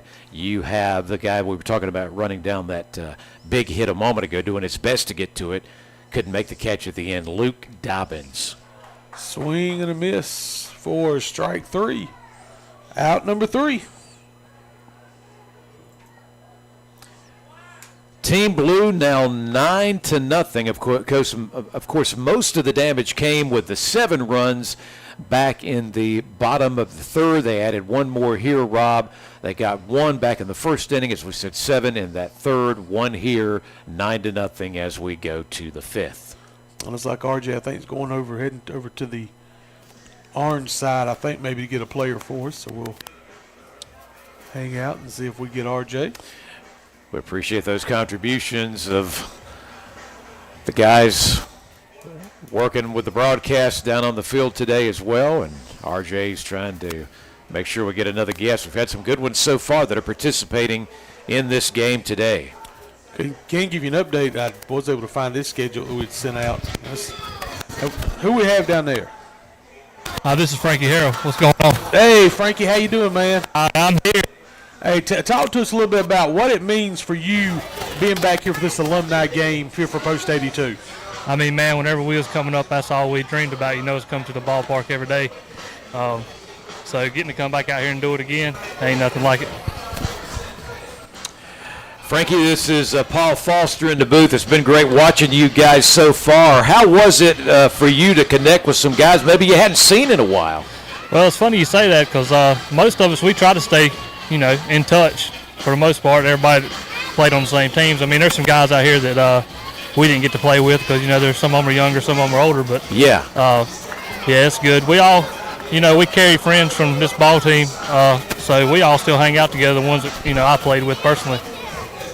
Would you like to see this continue into the future, more of these alumni games? Absolutely. Give me more time to get ready. we understand, not that you guys are doing that bad. But yeah, not as easy as it used to be, Well, Frankie, we appreciate you joining us for a minute and have fun the rest of the day. All right, man. I appreciate it. All right, see you now. Well, he makes a good point. And, another thing I've thought about, Rob, if I was to participate in a sport I used to play, most of these guys are still look like they're in pretty doggone good shape. And I'm sure a lot of them still have their weekly exercise routines that they go through. But today's not going to be as hot and humid as the days that are to come once we certainly get into the summer for playing this game. But you also got to think about the heat starts to work on you after a while, too. And, it reminds these guys the effort and the time. And, baseball was day after day after day, practice and getting your body into that peak physical condition to be the best athlete you can be. And so there was a lot of time and dedication that went into that. And I think this reminds those guys, hey, man, I did work hard. I look at look at the effort I did put into this game. And I think it's reminding them that here today. First pitch is back behind the batter, and up now for Team Orange, it's Julian Bridges. Julian is your shortstop for Team Orange today. It's 1 ball on the first pitch. This one is a bit high here, and it's going to take the count to 2-0. Can give you some updates on some games we do have coming up. We said tonight it'll be East Rutherford at Burns, Game 3. Tom Sinifani and Brent Pasco will bring you the action in that one. Got a strike thrown, as Rob was reminding you about those other games. 2-1 the count. This one hit on, and it will be out of play. Foul ball back behind the Team Orange dugout. How about this one tomorrow night, a big Sunday night game, 7 o'clock right here at Shelby. It'll be Danny and Tom bringing you the game post 100, taking on post 82. That's always a fun game and a big crowd at the park. This one's hit high. Let's see, is it going to stay in play? Team Blue really trying to get there. Field the ball, Andre. Come on. Team Blue runs out of real estate over there. Foul ball. The dangers of a cameraman, they never cease. We got a good crew helping out today, and, a little bit of a tricky spot over there. Monday we'll have Asheville here at Post 82. Brent and Jeff will have that one for you. And then next weekend, if the Bulldogs can make it, it'll be Burns playing for a state championship. So action coming up for the next week. A lot of good baseball to look forward to. And, I certainly want to check out 100 and Post 82 when they meet tomorrow evening. This one's popped over the head of the pitcher. And this throw is not going to get to the first baseman. He had to go off of base. The ball is past his glove, and safely the batter is on first base for Team Orange. So the first error on the night charged to Team Blue. So Bridges. I tell you what, Team Blue's opening the door. They're opening the door, Paul. They need to get something going. Already down 9-0. This could be the inning. 7 errors. And it's back to Garrett Alexander, who will be next up. He's up to bat for Team Orange. Okay. And this first pitch is going to sail right in there for a strike. It's going to look like a Mavericks come back against the T-Wolves right here. Who's going to take the Lucas shot for Team Orange? This pitch is back behind the batter, Alexander, so 1-1 the count. Paul, I will say, though, if we can get the Mavericks and the Celtics in the championship, it's going to be fun for us Duke fans to watch the NBA championship game.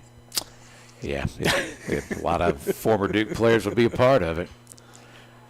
This one is popped over. First baseman will go to second, jumping high for that, but not in time. And safe as Bridges to second as Alexander goes to first. Great defensive effort there by Team Blue. Everybody made a great play on their end, just could not get the tag down in time. If I'm not mistaken, this is the first time in the game today that we can say Team Orange has got 2 men on base. They are threatening. I told you the door is open. Here we go. Jonathan Cooper is up to bat next, and this is going to be a big moment for him. Can he bring in a run right here? Team Orange fans, do what you do, go where you go. They need you right now. Come on, Team Orange. Coach Ruff would like to see his team finally get on the board. It's going to be a bunt, and this one will go selling out of play for the foul ball. I like the thought. Those guys in scoring position. We've called out the name of Jonathan Cooper several times in this game. First base. He's had a number of throws go his way, of course, trying to get that hitter out. 2 men on base. This one's going to be popped up and right into the gloves of the pitcher for the easy out. But you still got the 2 guys on first and second for Team Orange. Right. Only the first out. And it'll be Dusty Jones. Jones is up next, the catcher for Team Orange. So Jones steps in. Got a chance here, Paul. Going to have to chase these guys around. This pitch is going to go a bit high, and it'll be 1 ball off of the first pitch. Seeing the clouds trying to thin a little bit. Field's gotten a little brighter. Pitcher looking behind him to second base. This is swung on and a miss by Jones to make the count 1-1. Top of the 5th inning. It's been all Team Blue so far, 9-0, but Team Orange threatening with 2 men on base and 1 out right now. This is a bunt that will be easily caught by the catcher for the second out. Yeah, bunted it straight up into the air. Could not get it down. Bunted it the ball that was high in the zone. Good job there by McNeely, the catcher for Team Blue. And coming up to bat, I'll double check that here in just a moment for you, for Team Orange. So that's Henderson. I'm about to say, I think it was supposed to have been Frankie Harrell. Yeah, And Jonathan Henderson was in the 8th spot. Yeah, I don't know. So That's why you play alumni games. You just, it ain't nothing official in these books. well, we know we got a new man up there for sure in the order, and Henderson is up to bat. Still trying to find a way to bring in a run with potential runs on first and second, and that is a ball that goes out of play there on that pitch. But the Henderson went after it with his bat when I say it goes out of play, so it's now 2 strikes. Only 1 more needed to end this inning for Team Orange. And it swung on here for the 3rd out, and that will wrap up the inning as well. So as RJ's going to look around and see if he can find us another interview. Again, we appreciate you joining us for this alumni game for Post 82.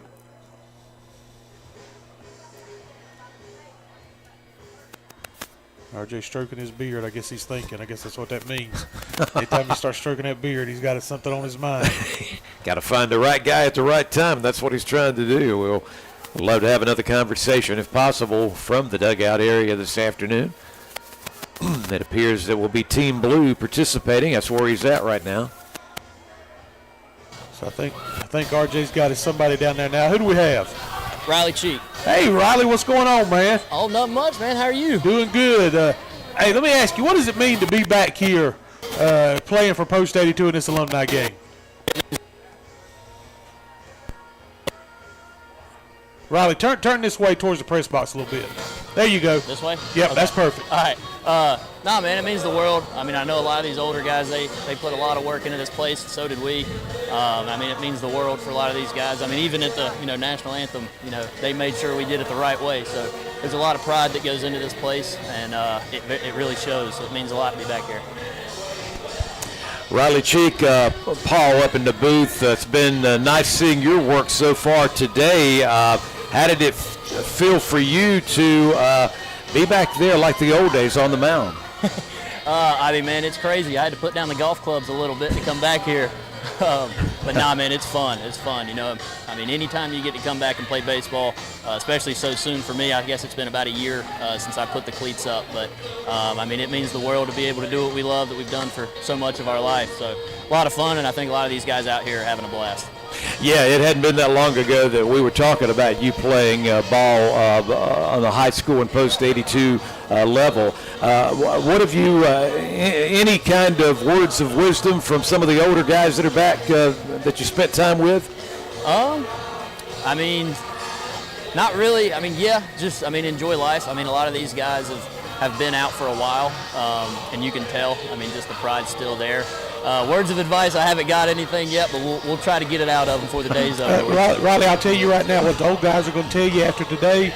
They're going to look at you and say, ice, lots of ice. Oh, yeah, I'm already feeling it. I am feeling it. Well, Riley, we appreciate it, man. Have fun the rest of the day. Yes, sir, man. I appreciate you guys. See you now. Bye-bye. Bye. Good to hear from Riley Cheeks. Been a big part of this game, and now we know why he's still doing so well. He's still so young, just recently stepping away from being able to be eligible to play for Post 82. So Eric Schuford out there pitching now for Team Orange, it sounds like.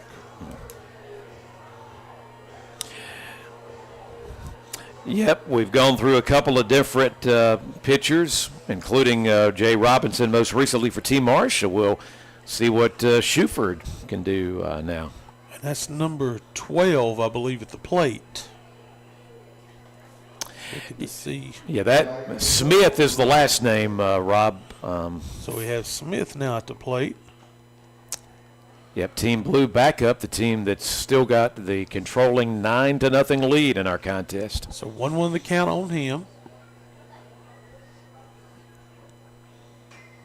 There's going to be a chopper to the left side, goes foul.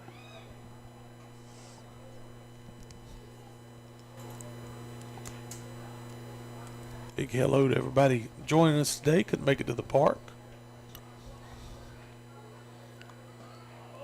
Call, strike 3, out number 1. So a good start for Schuford on the mound for Team Orange.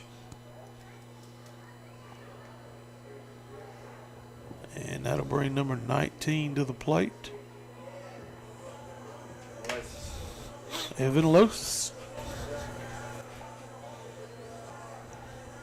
Now, number 19, Evan Lewis.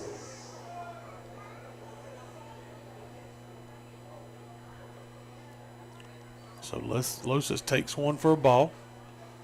1-0 the count.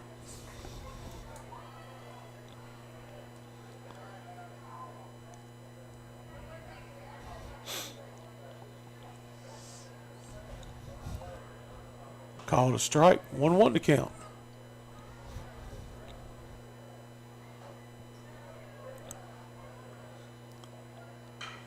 That one's going to be hit out. Nice play by the shortstop, but just can't hold on to it as he was going into the gap. Got to score that one a base hit, I think, for Losas. Yeah, ball had a little mustard on it, so at least if you are the shortstop in Julian Bridges, while he didn't have the ball in glove, he actually stopped that ball from getting on out to center field, Robin. At least that helped the damage not be any worse. Absolutely.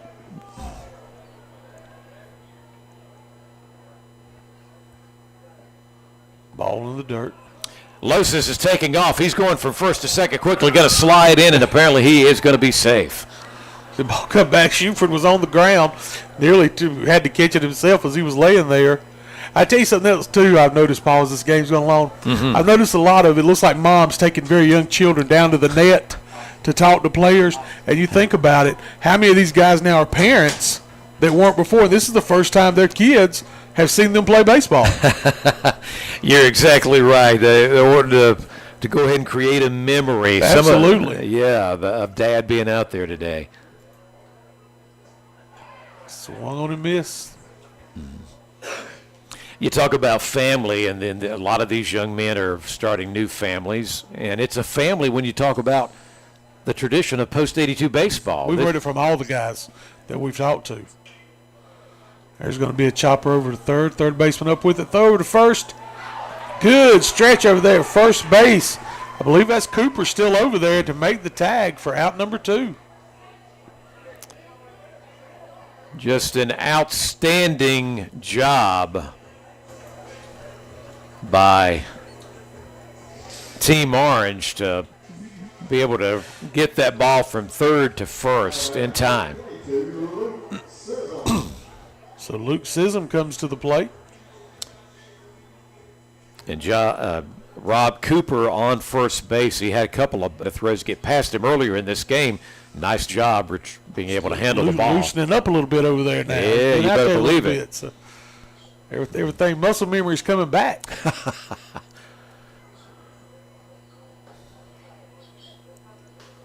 Call strike. 1-1 to count.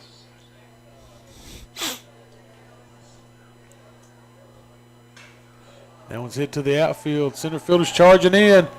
It's going to drop. Here comes a runner from third. He's going to cross the plate and score. It's going to make it 10-0 now on the scoreboard. Losas is the man that is the latest to come in to add another run, 10-0, as Rob just mentioned. And that was the center fielder, just no way he could, in his position out there in the outfield, could get to that ball in time. It does take the bounce into his glove. He's not going to be able to get it back in the infield in time. And that's number 24 at the plate. Allen, I believe.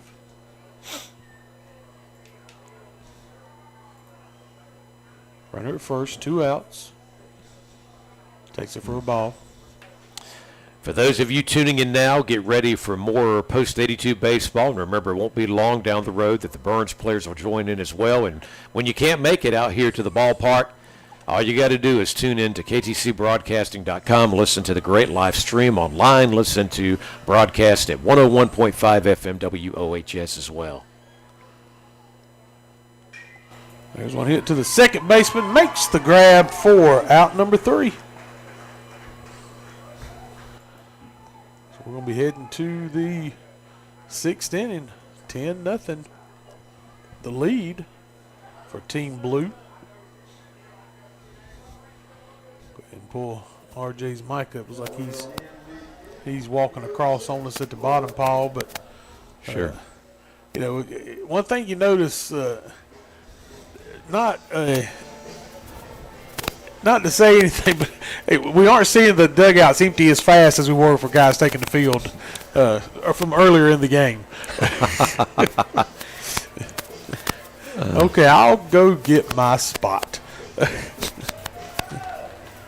Yeah, makes good sense to me. Looks like we may have a new pitcher out there for Team Blue too. Yeah, we'll try to we'll catch that number and figure that who that is here momentarily for Team Blue, but that appears to have their third pitcher of the game, I believe, coming up. RJ, let's go down to you. I believe we might have a new guest set up. Who am I speaking with? You got Dustin Jones. Dustin Jones. Yeah. Dustin, I tell you what, we've talked to a lot of guys that played in this game today so far. Tell us, what does this game, being back for this alumni game, mean to you? It's having all the boys out here together again and getting the community out here again and having a good time.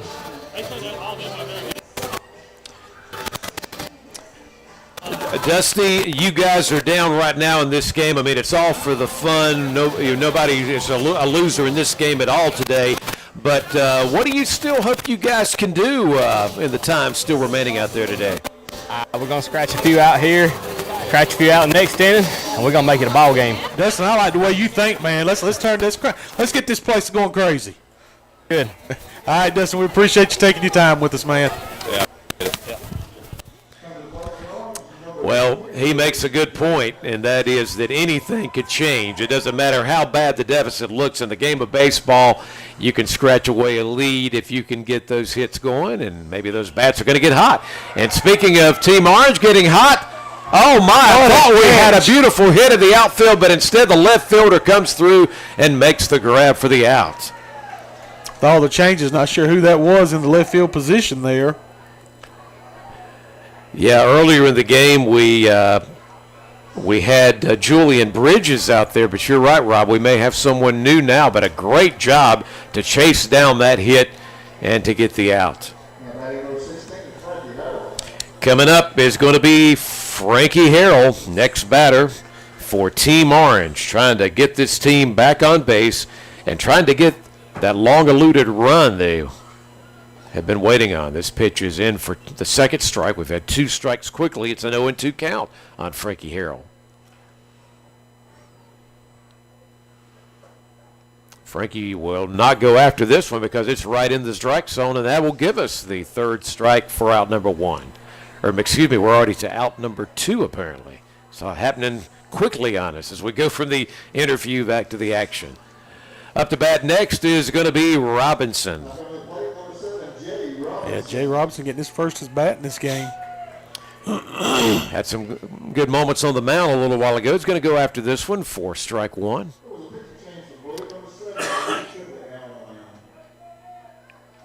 And we've got a number 7 now pitching for Team Blue. I don't have that on my information here, Rob. If you figure out who that is, you let me know. Again, that's number 7 is the latest pitcher for Team Blue. This pitch is a little low, which will enable the count to go to 1-1 for Team Orange member Jay Robinson, who's up to bat right now. Pitcher for Team Blue coming with another. Robinson's going to go after this one. This is going to be popped back behind first base, and somehow it drops in just barely inside the line. It looked like it was going foul, but that was just a great moment for Jay Robinson. And apparently he's going to be replaced with a pitch runner here. And out on the mound now, Nick Triplett out there for Team Blue pitching. Thank you, sir. So Triplett, yeah, I don't know how I missed him because he's already been out there in action today. I just overlooked that.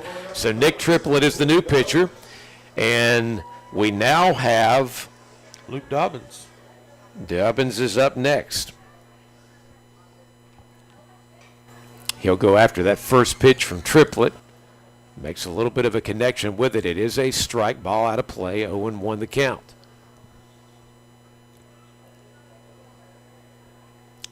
Henderson is who replaced Robinson as the runner on first base, by the way, a moment ago for Team Orange.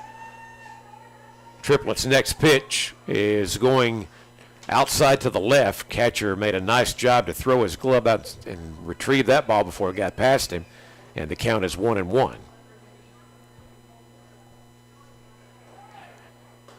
Taking off and running, Team Orange from first to second. Is it in time? Apparently, yes. Henderson is safe as he slides into second base. So that's a good job there. With 2 outs, potential first run of the game now at second base. Triplett looking behind him, the Team Blue pitcher. This hit will go back behind the first baseman and the shortstop. And this could be that long-awaited run coming in. Team Orange is on the board. Henderson, off of the original hit from Jay Robinson, gives them their first run of the game. So finally a change, and no longer a shutout taking place, as it's now 10-1. Still a lot of work for Team Orange, but at least they've got that monkey off their back. Next up is Tucker Green, the batter for Team Orange. High pitch here for the ball. And a reminder that we've got a man on first. So still an opportunity for Team Orange, though there's 2 outs. Pitch here almost hit the batter. He backs away. Now 2-0 is the count. Tucker Green, your right fielder, at least starter earlier in the game today for Team Orange in this all-star affair. Shelby Post 82 baseball. The pitch here from Triplett is a bit high, and now the count is 3-0, so maybe the easy way is coming here for Tucker Green. It would be 2 men on if he can get another ball here. He'll go after this one, and it is a strike. And running to second base, waiting for the official call here. And out, and that will give us the 3rd out, and that'll do it for Team Orange. But at least, Rob, they're on the board. Yeah, finally, like you said, finally able to get one across there. You definitely didn't want to have to deal with a shutout. Definitely don't have to. Yeah. You don't want to come up and shut up and have to deal with a shutout today. So you're exactly right. So we'll be going to the bottom of the 6th. The All-Star game is made up of a Team Blue, which leads, and Team Orange. 10-1 is the score. Rob Roop with yours truly, Paul Foster. Also, Kevin Hastings is here working behind the scenes. We've got RJ. Remind me of who else we've got down there working this game. Andre's out there working the Yes. camera. So he's getting the action for us out there camera-wise. So. And if you may have noticed, because we have so many great sponsors of all of our live sporting events on KTC Broadcasting, this is an uninterrupted special broadcast of this All-Star game where we don't take time to roll any commercials. We just keep it right here at the park. Absolutely right. RJ down there now trying to get some interviews. He's keeping them flowing.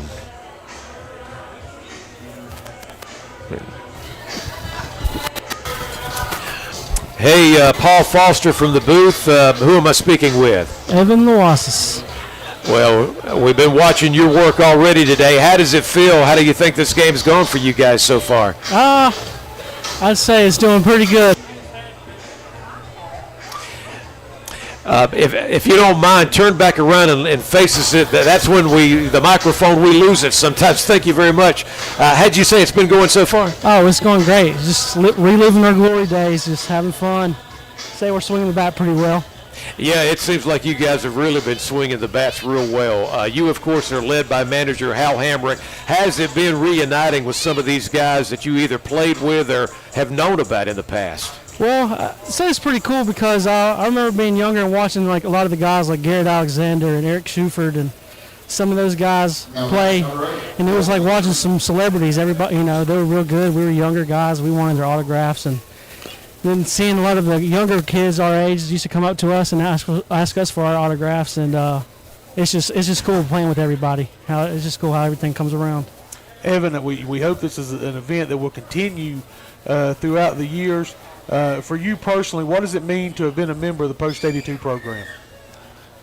I don't even know. It's just I love it, man. I love the game. I've been practicing a couple times a week trying to get ready for the game, and even if there wasn't a game, I would just still be going out there practicing. So baseball means a lot to me. It's all I've known. It's what my dad got me doing when I was 2-3 years old. So I just love being a part of this and seeing everybody out here having a good time. Evan, we appreciate you taking your time with us. Enjoy the rest of your day. Thank you. All right. Great to have another guest. Thank you, R.J. Roop, son, of course, to the Robster, Rob Roop, that's in the booth with the action today, helping us out with this broadcast as well. And we're so glad you're tuned in. Hey, we've mentioned it before, but we're going to, mention it again. Game 3, Burns and East Rutherford. The Western Regional Champion will be crowned. They'll be under the state championship. Rob, that one will be coming up this evening right here on KTC. Yeah, first pitch scheduled for 7 o'clock, so about 3 hours away from getting things going there. Be an exciting night up in Lawndale, that's for sure.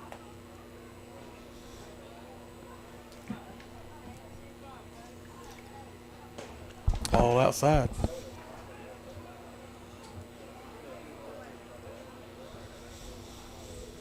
10-1 blue leads orange.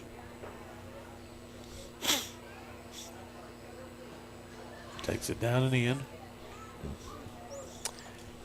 It's Mason McCullough back up to bat for Team Blue. The team certainly with the big advantage of a 9-1 lead right now.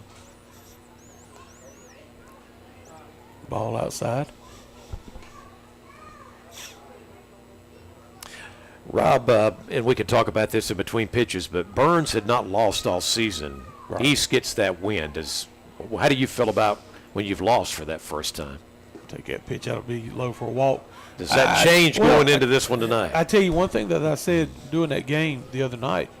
I felt like East Rutherford wanted to get in that game. They didn't want to get into what happened in game 1, which really turned into a slugfest. I felt like they wanted a game that was going to be close late, a 2-1, a 3-1 kind of win. East Rutherford won that game 3-1. And if I'm East Rutherford, I got a lot of confidence after that game because I was able to get to Colby Putnam a little bit. And Colby has shut guys down all year. So I think for them, exciting times when they did that. But if I'm Burns, I refocus. I remember what it feels like to take that loss and realize now I got to go out and I got to swing the bats. Speaking of swinging the bats, this one goes to the outfield, Robster. So that's going to give us runners at first and second with no outs now for Team Blue. Team Blue coming alive again, not like they need it with that 10-1 lead. Getting back to Burns and East Rutherford quickly, we're in Cleveland County. Burns is the defending champion. We certainly hope they, and I think they do have certainly a lot on their side because they've been there. They'll try to get this game and get back to the state championship, and of course we'll provide coverage of that state championship on KTC if with Burns making it, hopefully. But you know, the thing we were talking about that game, first bat pitch there, strike. You know, you talk about two teams with some great history as baseball programs go. You look at what Burns has been doing here lately. East Rutherford program, great history under Coach Reynolds and what they've been able to do there in Rutherford County, state champions as well. So, you know, you talk about two programs that understand what it takes to win, how to do it the right way. That's those two programs in Burns and East Rutherford. It is going to be a tremendous game. It's the last one, Game 3 tonight. Call strike 3 for out number 2. And that's helpful for Team Orange since there's already 2 men on base. Just one more comment, and of course I know our Cleveland County audience of WOHS in particular listening to this, we're wanting and hoping for Burns. If somehow East Rutherford was to pull that out, I want to remind everybody KTC will be there in some capacity online, and certainly KTC broadcasting with a Rutherford County station as well. A reminder that is WAGY, which is 107.5 FM if East was to pull off the upset and survive. Otherwise, the Burns coverage will continue to the state championship by way of WOHS and KTCBroadcasting.com. That pitch fouled off. It's amazing that these two teams, only 3 losses between the two teams. Yes. Burns, their lone loss came, as we know, the other night, East Rutherford. East Rutherford's only 2 losses on the year. Game at this, maybe the first game of the year, or second or third game, to Crest. They lost that game 2-1. Way back when, and then ran off. Made a great run through their conference. Those other Rutherford County, East Rutherford, RS Central and Chase had great teams as well. Yes, they did. They make that run through that conference and then taste their next loss in the playoffs. So you know, exciting times between those two teams. That ball's going to bounce into the dirt and get away, going to allow the runners to advance. You know, there's been those seasons where we've talked about, well, you know, folks talk about good football in this state or across North Carolina. We said, well, boy, if we ever had such a situation where the best of Shelby, Crest, Kings Mountain, and Burns all got together. Yeah, they were kind of saying that about their baseball. They said, you know, this Chase and RS Central, they haven't won as much as East Rutherford, but if you were to put all these guys together playing baseball in Rutherford County, you're talking about an all-star team. Absolutely. I mean, that's not going to happen, of course, but. Well, you know, kind of on that same topic, Paul, we talk about the talk usually is about football in this county, but just like this weekend, we got 2 teams playing for a chance to go to state championship in baseball and softball. Mm-hmm. You look at the success in basketball and other sports. It's, you know, we love our football, but I tell you what, there's great athletes across the board. So swung on a miss there for out number 3. Yeah, I'm telling you, Paul, if you notice, everybody's leaving the field and heading to the field just a little bit slower than when we got this thing started at 2 o'clock. Hopefully they're still getting staying hydrated. That's right. Plenty of water, Gatorade, whatever they need down there, because I know I would definitely be going to my seat in the dugout and finding a cold beverage as much as possible. But it has been fun what we've seen so far, and especially the interviews that have worked out to talk to, of course, both team managers, to the players, guys that haven't taken the field in just a few years, guys that haven't taken the field in, say, 15 more years, coming together for this game. RJ, do you have us anybody? The winner will receive $730. The winner is Maddie Smith. Ticket number 0174. Maddie Smith. You are here, you come to press box claim. Not, we'll give you a phone call. Thank you. So 10-1. Blue leads orange. Do we have somebody down there? Yes, sir, we do. Who do we have?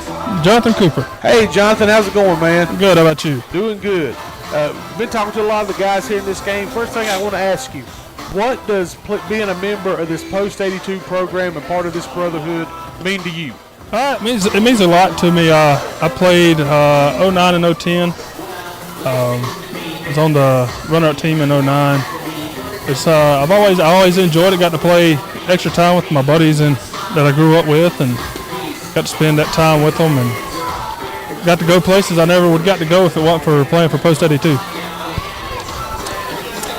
I wanted to ask you, what have you been doing since your days of playing for Post-82? Where you living? What kind of work you been doing? I still live here in Cleveland County. I work for the city of Gaffney at the fire department.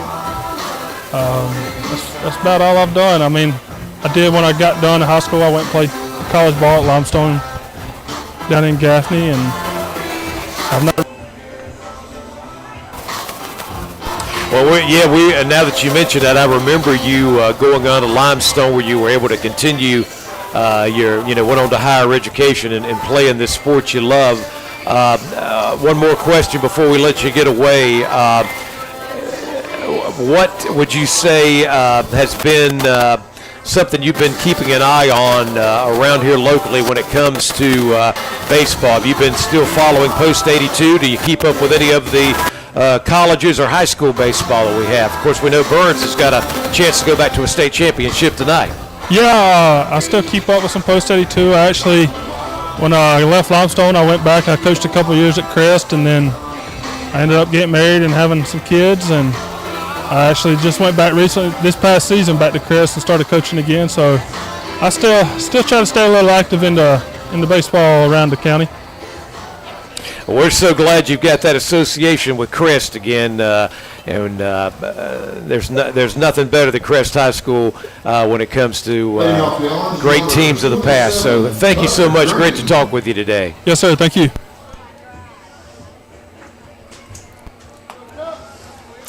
So Team Orange is up to bat as they're down 10-1 in this All-Star game today. The Alumni having a great time here, so are the fans. So we're glad you're tuned in with us at ktcbroadcasting.com.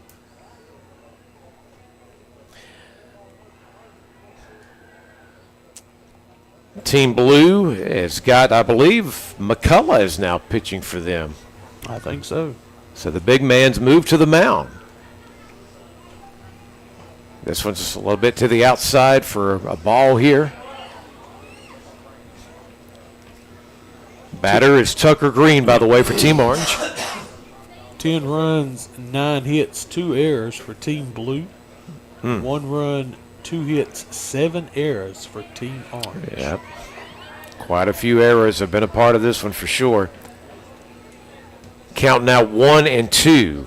McCullough with a good-looking pitcher there for the strike.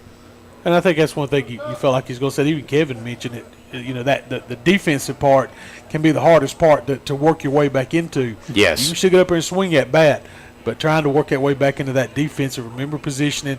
You're trying to get your body to react to things that it hadn't reacted to in a long time. Yeah, we've seen some examples of that for sure.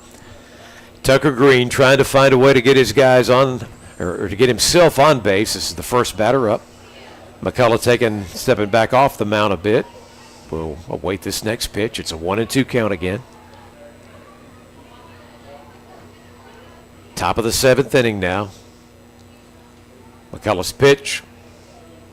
Good looking and thrown ball that is just barely going to miss being in there for the strike.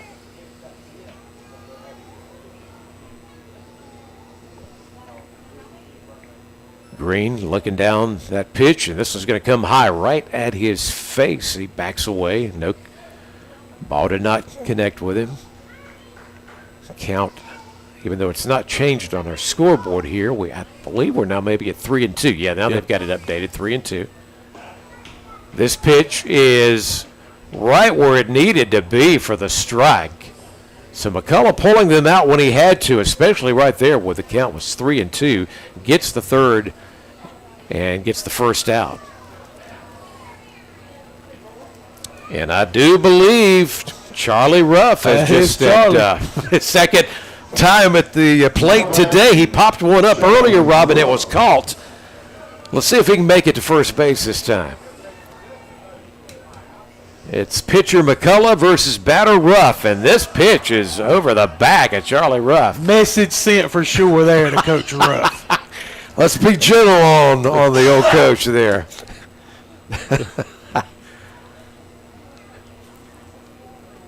Post 82 Shelby American Legion baseball, the Alumni going to battle here. Team Blues led the way most of this throughout this day. Ruff is going to pop this one over to the third baseman. And the third baseman's thinking about just running all the way to front, and he beats Ruff.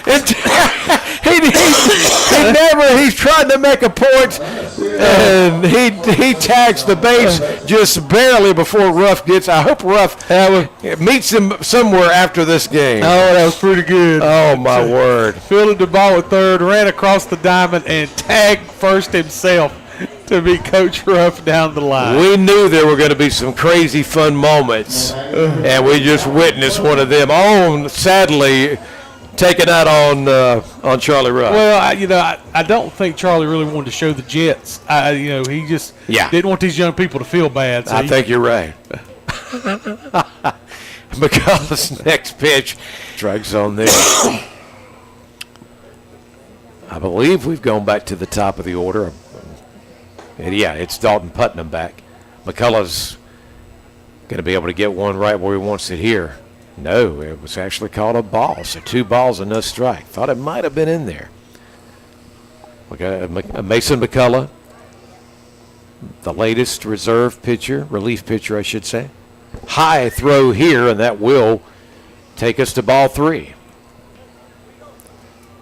So Dalton Putnam,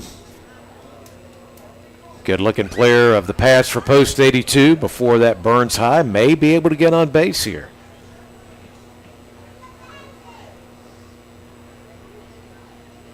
He's awaiting the next throw, and he's going to go after McCullough's here. And boy, he's going to try to tie this game up with that swing. Ooh, you could almost feel the breeze up here. He took a rip at that one. Of course, instead, he was not able to connect, and we've got a 3-1 count. Putnam wanted to make a big moment happen for Team Orange, down 10-1 in this game. This pitch. I'm not sure what. So he's saying it's a full count now. Okay. Okay, so, all right. So we will stay at the full count. 3-2, of course. Dalton Putnam, a reminder, started as the pitcher for Team Orange in this game today. McCullough coming with a hard pitch here. Going to go well back behind the catcher. So this will enable Putnam to get that 4th ball, and he will walk to first base. His team's already got 2 outs in this top of the 7th inning. They certainly need to score some more, down 10-1. In the meantime, it'll be Bradford Lill, the next batter up for Team Orange, center fielder. At least he was the starting center fielder for Team Orange today. We're at Veterans Field, Keeter Stadium, the home of Post 82 baseball, of course. McCullough's first pitch. This ball is out. A little high, I'm thinking.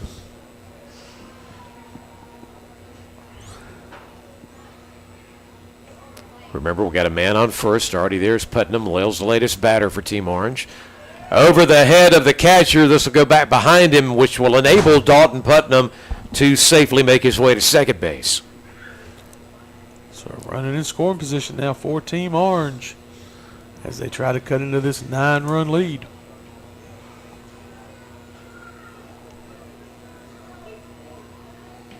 McCullough looking back behind him now, knowing that he's dealing with a man at second.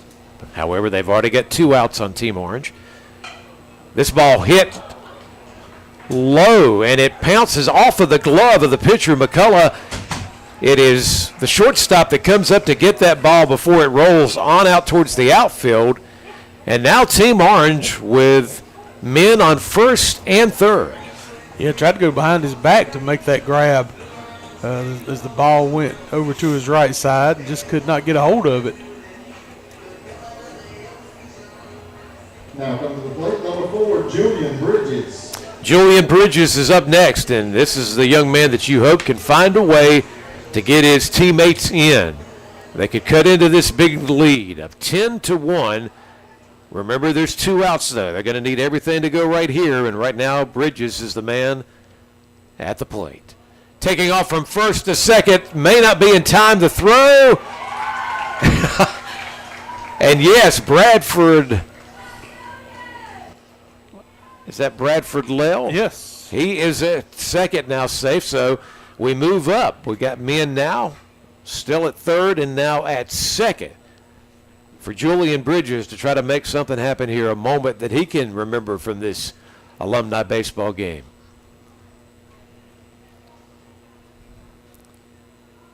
McCullough taking his time through it.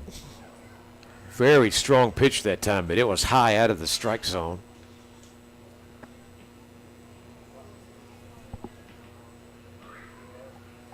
Shortstop Bridges is the man, hoping to connect with this here. He's up to bat. He pops this one right off of the ground into the pitcher's glove. He'll go to first, and he will safely deliver that ball to the first baseman and get that third out. So men left on base, Rob. The sad news for Team Orange, they didn't get anybody in. Yeah, had opportunity, had guys out there, but just were not able to scratch another run across. You're exactly right. Score remains Team Blue 10, Orange 1 as we go to the bottom of the 7th inning. Again, I want to remind you, make sure you stay tuned tonight. 7 o'clock, Burns and East Rutherford, Game 3 of the Western Finals. Winner goes on to play in the state championship.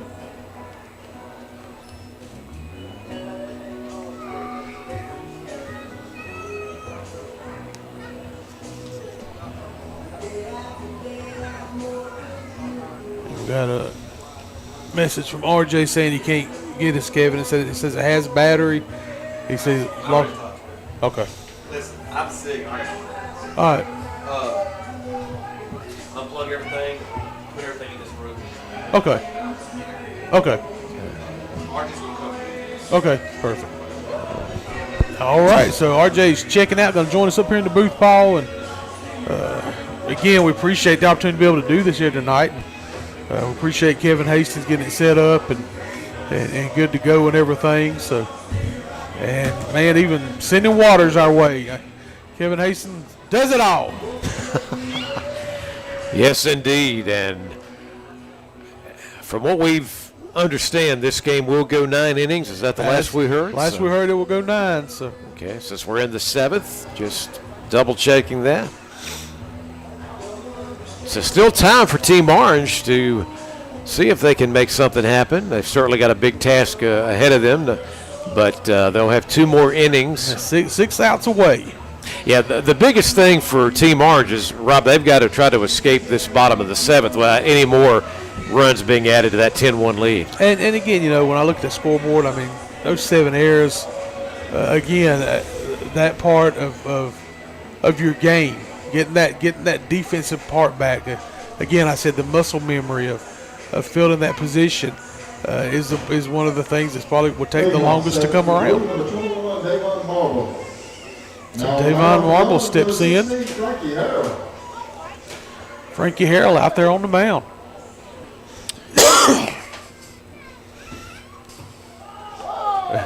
Frankie Harrell's way behind Marble.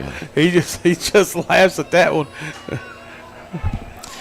Well, you know, I really enjoyed that interview with Frankie a little while ago. You could tell how much this game meant for him to be here. Absolutely. So we'll give him an opportunity to get warmed up on that pitcher's mound. That one swung on and missed. 1-1 to count.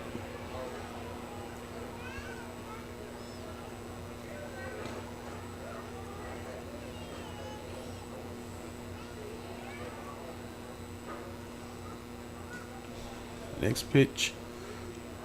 Called a ball.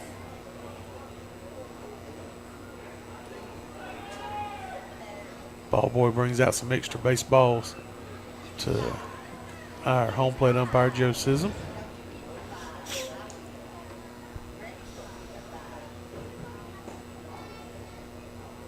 Called a strike. Going to run it full. 3-2 on Marble.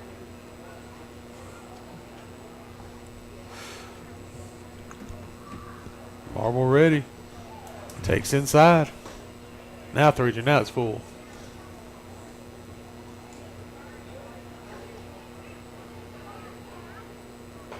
Swung on and missed. Strike 3 for out number 1.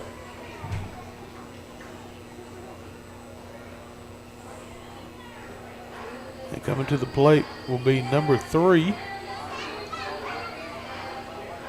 Riley Cheek. Number 3, Riley Cheek. Yeah, Riley reminded us in the interview we did with him in our broadcast earlier just how young he still is, just stepping away from playing here just a year or two ago. Mm-hmm. And, man, he certainly looked very good on the mound as the starting pitcher earlier in the game for Team Blue. Takes first pitch for a ball.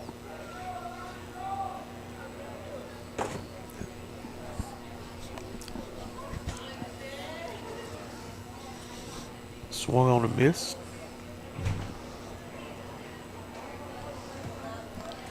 It's just something special. We've seen this stadium, of course, from the early stages to the renovations to what it's become for the American Legion World Series. Just always a great, anytime you walk into this place, Rob. I was here doing a baseball game earlier. That one's fouled off to the screen. And the discussion was about the new video board that will be going up in the outfield. And they say it is impressive. So we shall see what becomes of that. But that was some of the conversation. That will be just what this place needs to just really take it over the top. We'll look forward to that when the time comes. That one popped up and caught by the catcher. Good job there behind the plate. Again, not sure where everybody is now defensively, and like I said, the scorebook. I think guys have been inserted in the lineup different places. That was Riley Cheek's spot, but in the book here in the 7th, we were down to Luke Sism. So I think there's guys just sliding into spots in the lineup, get the chance to bat. Yeah, well, I want to give some credit to the current catcher, though. And I believe making that out a while ago, Rob, is that's Garrett Alexander that's moved into that position. And he is wearing number 30, by the way, for Team Orange. And one of the things I mentioned to Rob a while ago is this hit right to the first baseman, who will take off and tag in time before Bridges can get there for the third out. So just to, one of the things I was going to go back to say is that, as I had mentioned to you, Rob, and to the audience just a little bit ago, if you've still got that dim hope of finding a way to do it. It looks like they may have decided this is going to be a 7-inning game here tonight. Yeah, my gosh, I was getting ready to say maybe there's still some hope for Team Orange. They could not allow any more runs, but the guys have said we've done all we can do, so we're going to wrap it up with this. So I tell you what, Paul, 10-1, Blue gets the win over Orange.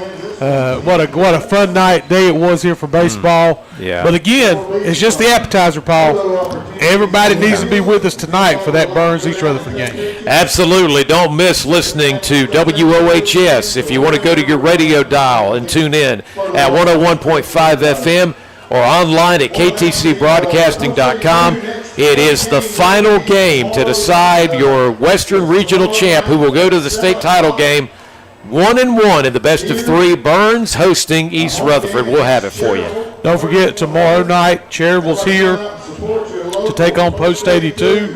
If you can't make it to the park, we'll have the game on WHS, KTCBroadcasting.com. Again, we appreciate you joining us for this alumni game of Post 82 baseball. Hopefully the first of many that we're going to get to see here in Cleveland County. Paul, I've enjoyed it. Enjoyed it as well, Rob, and I hope you enjoyed it, folks. Thanks for tuning in for Alumni All-Star players from the past. Shelby Post 82 again. Team Blue, the big winner, 10-1 from KTC Broadcasting.